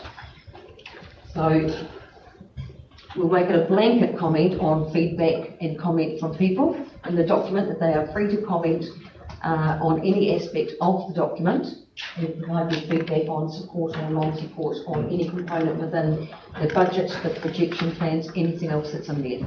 Really fair, so they can actually submit not anything, it doesn't even have to be in the plan. Yeah. So they can talk on anything they want. Including listening to the program as well. Through your worship, one of the questions is specifically around Ross Swimming. Fair enough, but why not? Why Ross Swimming Pool? And yet nothing about, no mention about $750,000 that's proposed to be spent on social recreation. Well, if you notice that the Ross swimming pool is actually reflective to the Ross community to comment on, so we can actually gauge whether they want that work to be done. The same as the community development officers in the Glacier countries, they fund that and them alone, as does the Ross community with the pool. So that is there for them to comment on and give us direction on what they see they want to have in their community going forwards. That is why they are there specifically for that reason. It's not trying to be difficult, but they want to make the envelope. We're just trying to simplify it for everybody and say that they are free to question, challenge, communicate in any way, any point within the document. It is all up for discussion. I'll make this the last point. What happens when people get this document is that they go to the questions and they answer that. The danger with saying you can submit on anything in the document is that there might be a little group of people who will go pinpoint that, take the vote and will submit on that, but we're not asking the whole community. So you're only going to get those ones that have rallied around. The same as use the region. If it's there as a question, that invites everyone to answer and to respond to that, not just those that pinpoint it and rally around and get all their ones pushing it. So I think it's a much more accurate reflection of what the community thinks if it is there as a question, rather than just saying, you can submit on everything in this. And I don't think that lightening $750,000 total bridge project to 1,001 other things that could be questioned, could be added, is fair. This is the only thing that's coming. Through the chair, we did have a workshop which we discussed consultation items. And we, again, that have done exactly what you asked us to do. And now you're making changes at the last minute. And I think Emma will probably have some statistics or something about the size of consultation documents, the amount of things you should be consulting on, specifically in the consultation document. People get fed up going through, and by the time they get to all these questions, I do it when I'm doing a survey, I think, oh, not another page. So it's human nature, and you did decide what we were going to put in that consultation document. Councillor Green, did you want to be all I was the last comment? All I was going to say is, it's getting a bit silly. We're wanting to put questions after every statement in the plan. We're going to double the size of the plan and have people answering hundreds and thousands of questions. When they can submit, like you say, on anything in there. So I'm taking the reading as that we ask the blanket questions for response. Seems to be the agreements around the table. With the amendments made within the document as far as the revised figure for Lazar Park, there's a removal of defence and comments, and that the wider question is offered to everybody on their response within the details within the document.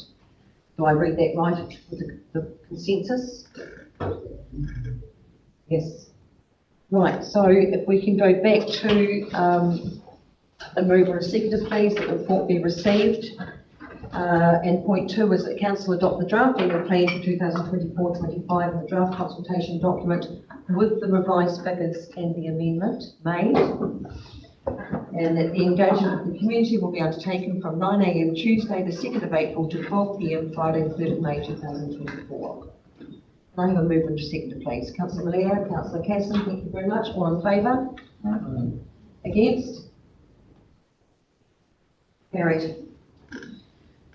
Thank you, everybody. Now we are over the 2-hour mark, so we can either vote to carry on or we can have a break. The preference is what I'm on the table. 10-minute break? Righty ho. Can I move to second, please? Break, Councillor Vera.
Here? We are? Okay, so we're back live again, so welcome back to the meeting, everybody. Is Councillor Colette still online?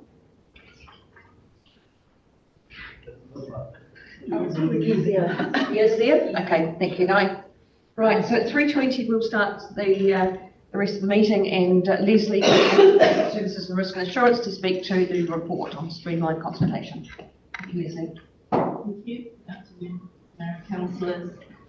This report is the result of the CCL review that you asked us to carry out, and the result of that CCL review. I'll take the report as read and answer any questions. Questions, please.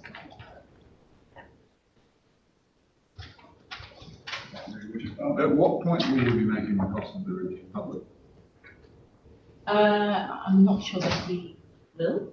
We have to speak with PwC over that because it is it's commercially sensitive value, and it's up to them whether they will be happy for that cost of that to be released. So their commercial sensitivity being the issue, not ours, right? Yes. Just through your worship, there are still obviously legal costs to come, etc. Quite a few additional components still to be worked through. Very few legal costs though. That's why I'm looking at short form amalgamation. So that's basically just both boards making resolutions. Amalgamate. The costs are all put together, like the review and the legal costs and whatever else. So there's an overall thing that could be released, identifying this amount. It's difficult. I don't know because very little legal costs. Literally, all the legal costs really will just be the discharging of the security for Western Holdings.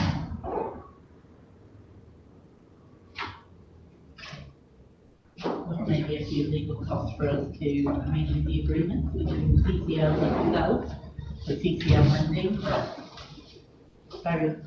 It's very minimal. The overall cost could still just come under one umbrella without being split up, is what I mean.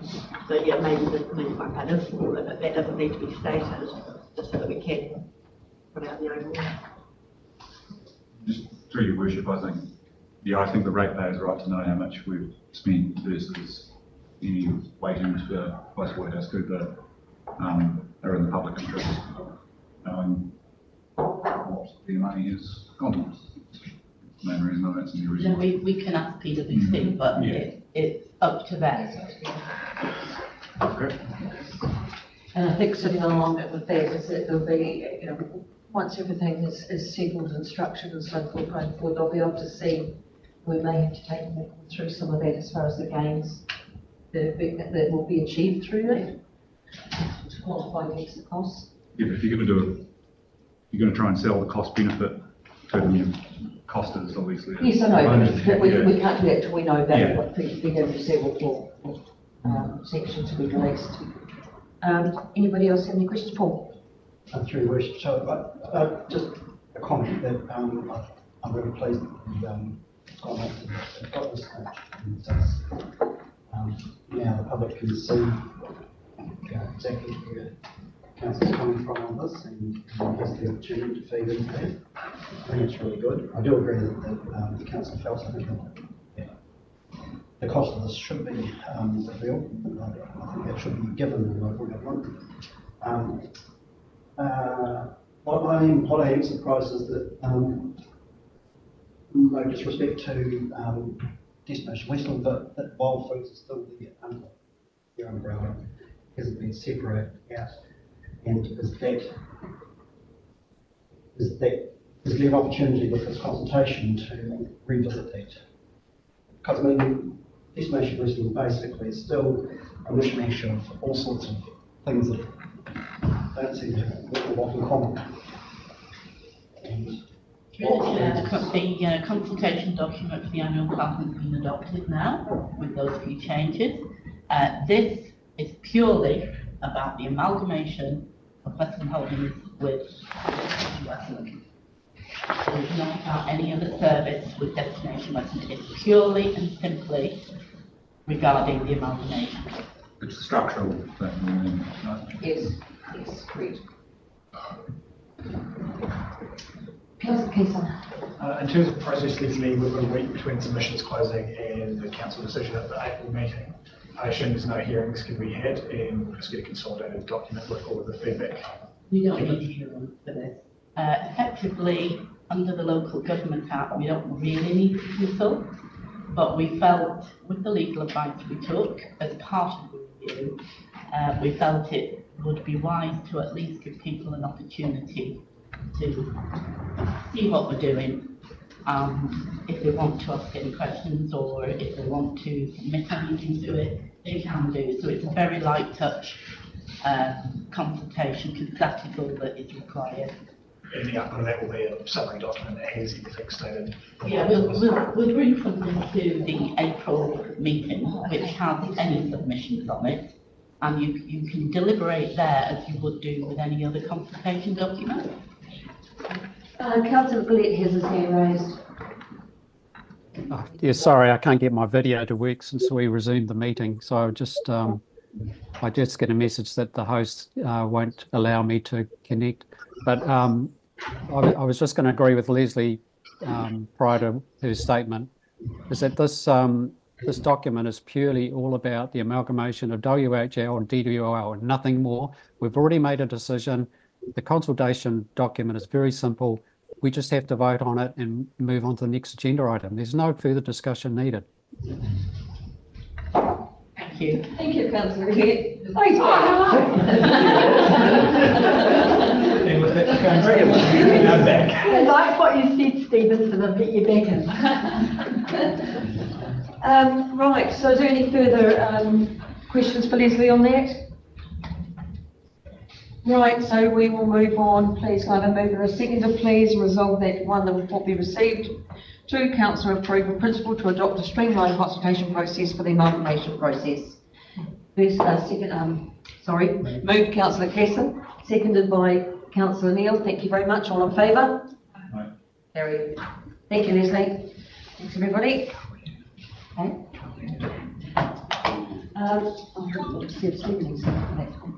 Right, second on this afternoon's part is the approval to apply for extensions to current procurement strategy, and Carl is up here to talk to us regarding that.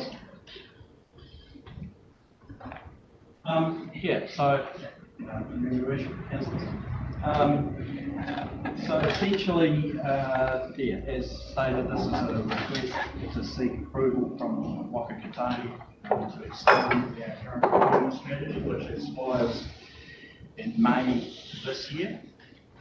Conditional on our funding, we are required to have a procurement strategy in place for our funding partners, just to ensure we're going through the processes that we're required to. The reason for the extension that we're requesting is to align with the expiry of the Grey District procurement strategy. With that, Buller have agreed to bring theirs shorter by a year and share the cost of creating a new strategy, potentially 3. At this stage, we're aiming for 1. Everybody else ask questions. Councillor Keeson. I suspect they'll easily rubber stamp through here. What are your views with Waka Kotahi, New Zealand Transport Agency picking it up and accepting? Yeah, I have had some early conversations with them on that, and they're quite comfortable. We've kept them in the loop all the way through the process with regards to our intentions, and I don't see any sort of issues with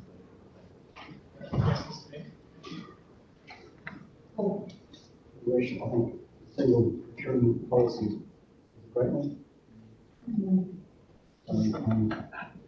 Issues. Is it further for Carl? Consensus around the table. So can I have a mover and seconder, please, resolve that 1, the report be received. 2, the council resolve to adopt option 1, which is to apply to NZTA for an extension of the existing procurement strategy until July 2025.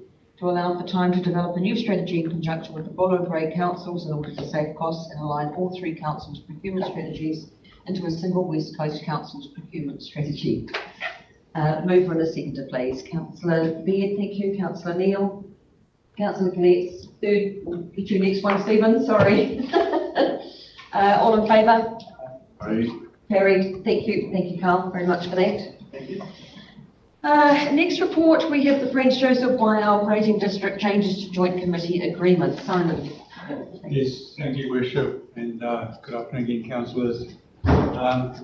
Obviously, the reason this is coming to the table, if you recall, we approved a joint committee agreement at the inauguration meeting. There has been some further, obviously, updates in terms of work regional council has been doing on the Waihau River. Based on that outcome and based on conversations within the community, there has been some proposed changes to the agreement.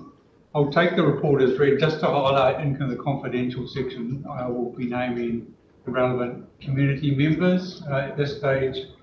I can confirm that Regional Council has adopted this agreement this morning, so we'll be going through, obviously, just aligning ourselves with the Regional Council's position at the moment. So there are a number of changes. One is we request a biannual meeting. Originally it was only once a year. The consideration of biannual is to do with, obviously, the changing environment in Prince Joseph. We had three representative members, being the Mayor and two Southern Ward members. The Regional Council was also added, a third member. Obviously, the current Chair of Regional Council is already a Southern Ward member, so they've added a delegate on that line as well. Happy to take any questions, Your Worship, on anything to do with the agreement or the report.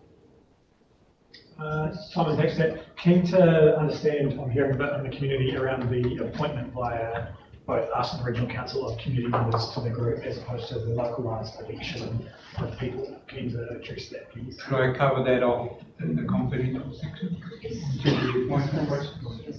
Yeah. Paul. Good morning. Can I ask who's the extra councillor from the Regional Council? You should be after this morning. Just a moment, it'll be in the agreement. In terms of actual names, we have Lady Campbell as one representative. We have Chair Pete Haddock. It's 24 on the agenda has one Regional Council, West Coast Regional Council councillor vacancy to be appointed. Yes. So, Yes. Yes. I don't have that detail in terms of who they're delegated towards it. We do not know whether that was done at their meeting this morning at this stage. Did you think of that? Sorry. You could be right, but yeah, we have to be agreed at this stage. No, that's for them to decide. We've committed to two Southern councillors plus the Mayor. Any further questions for Simon?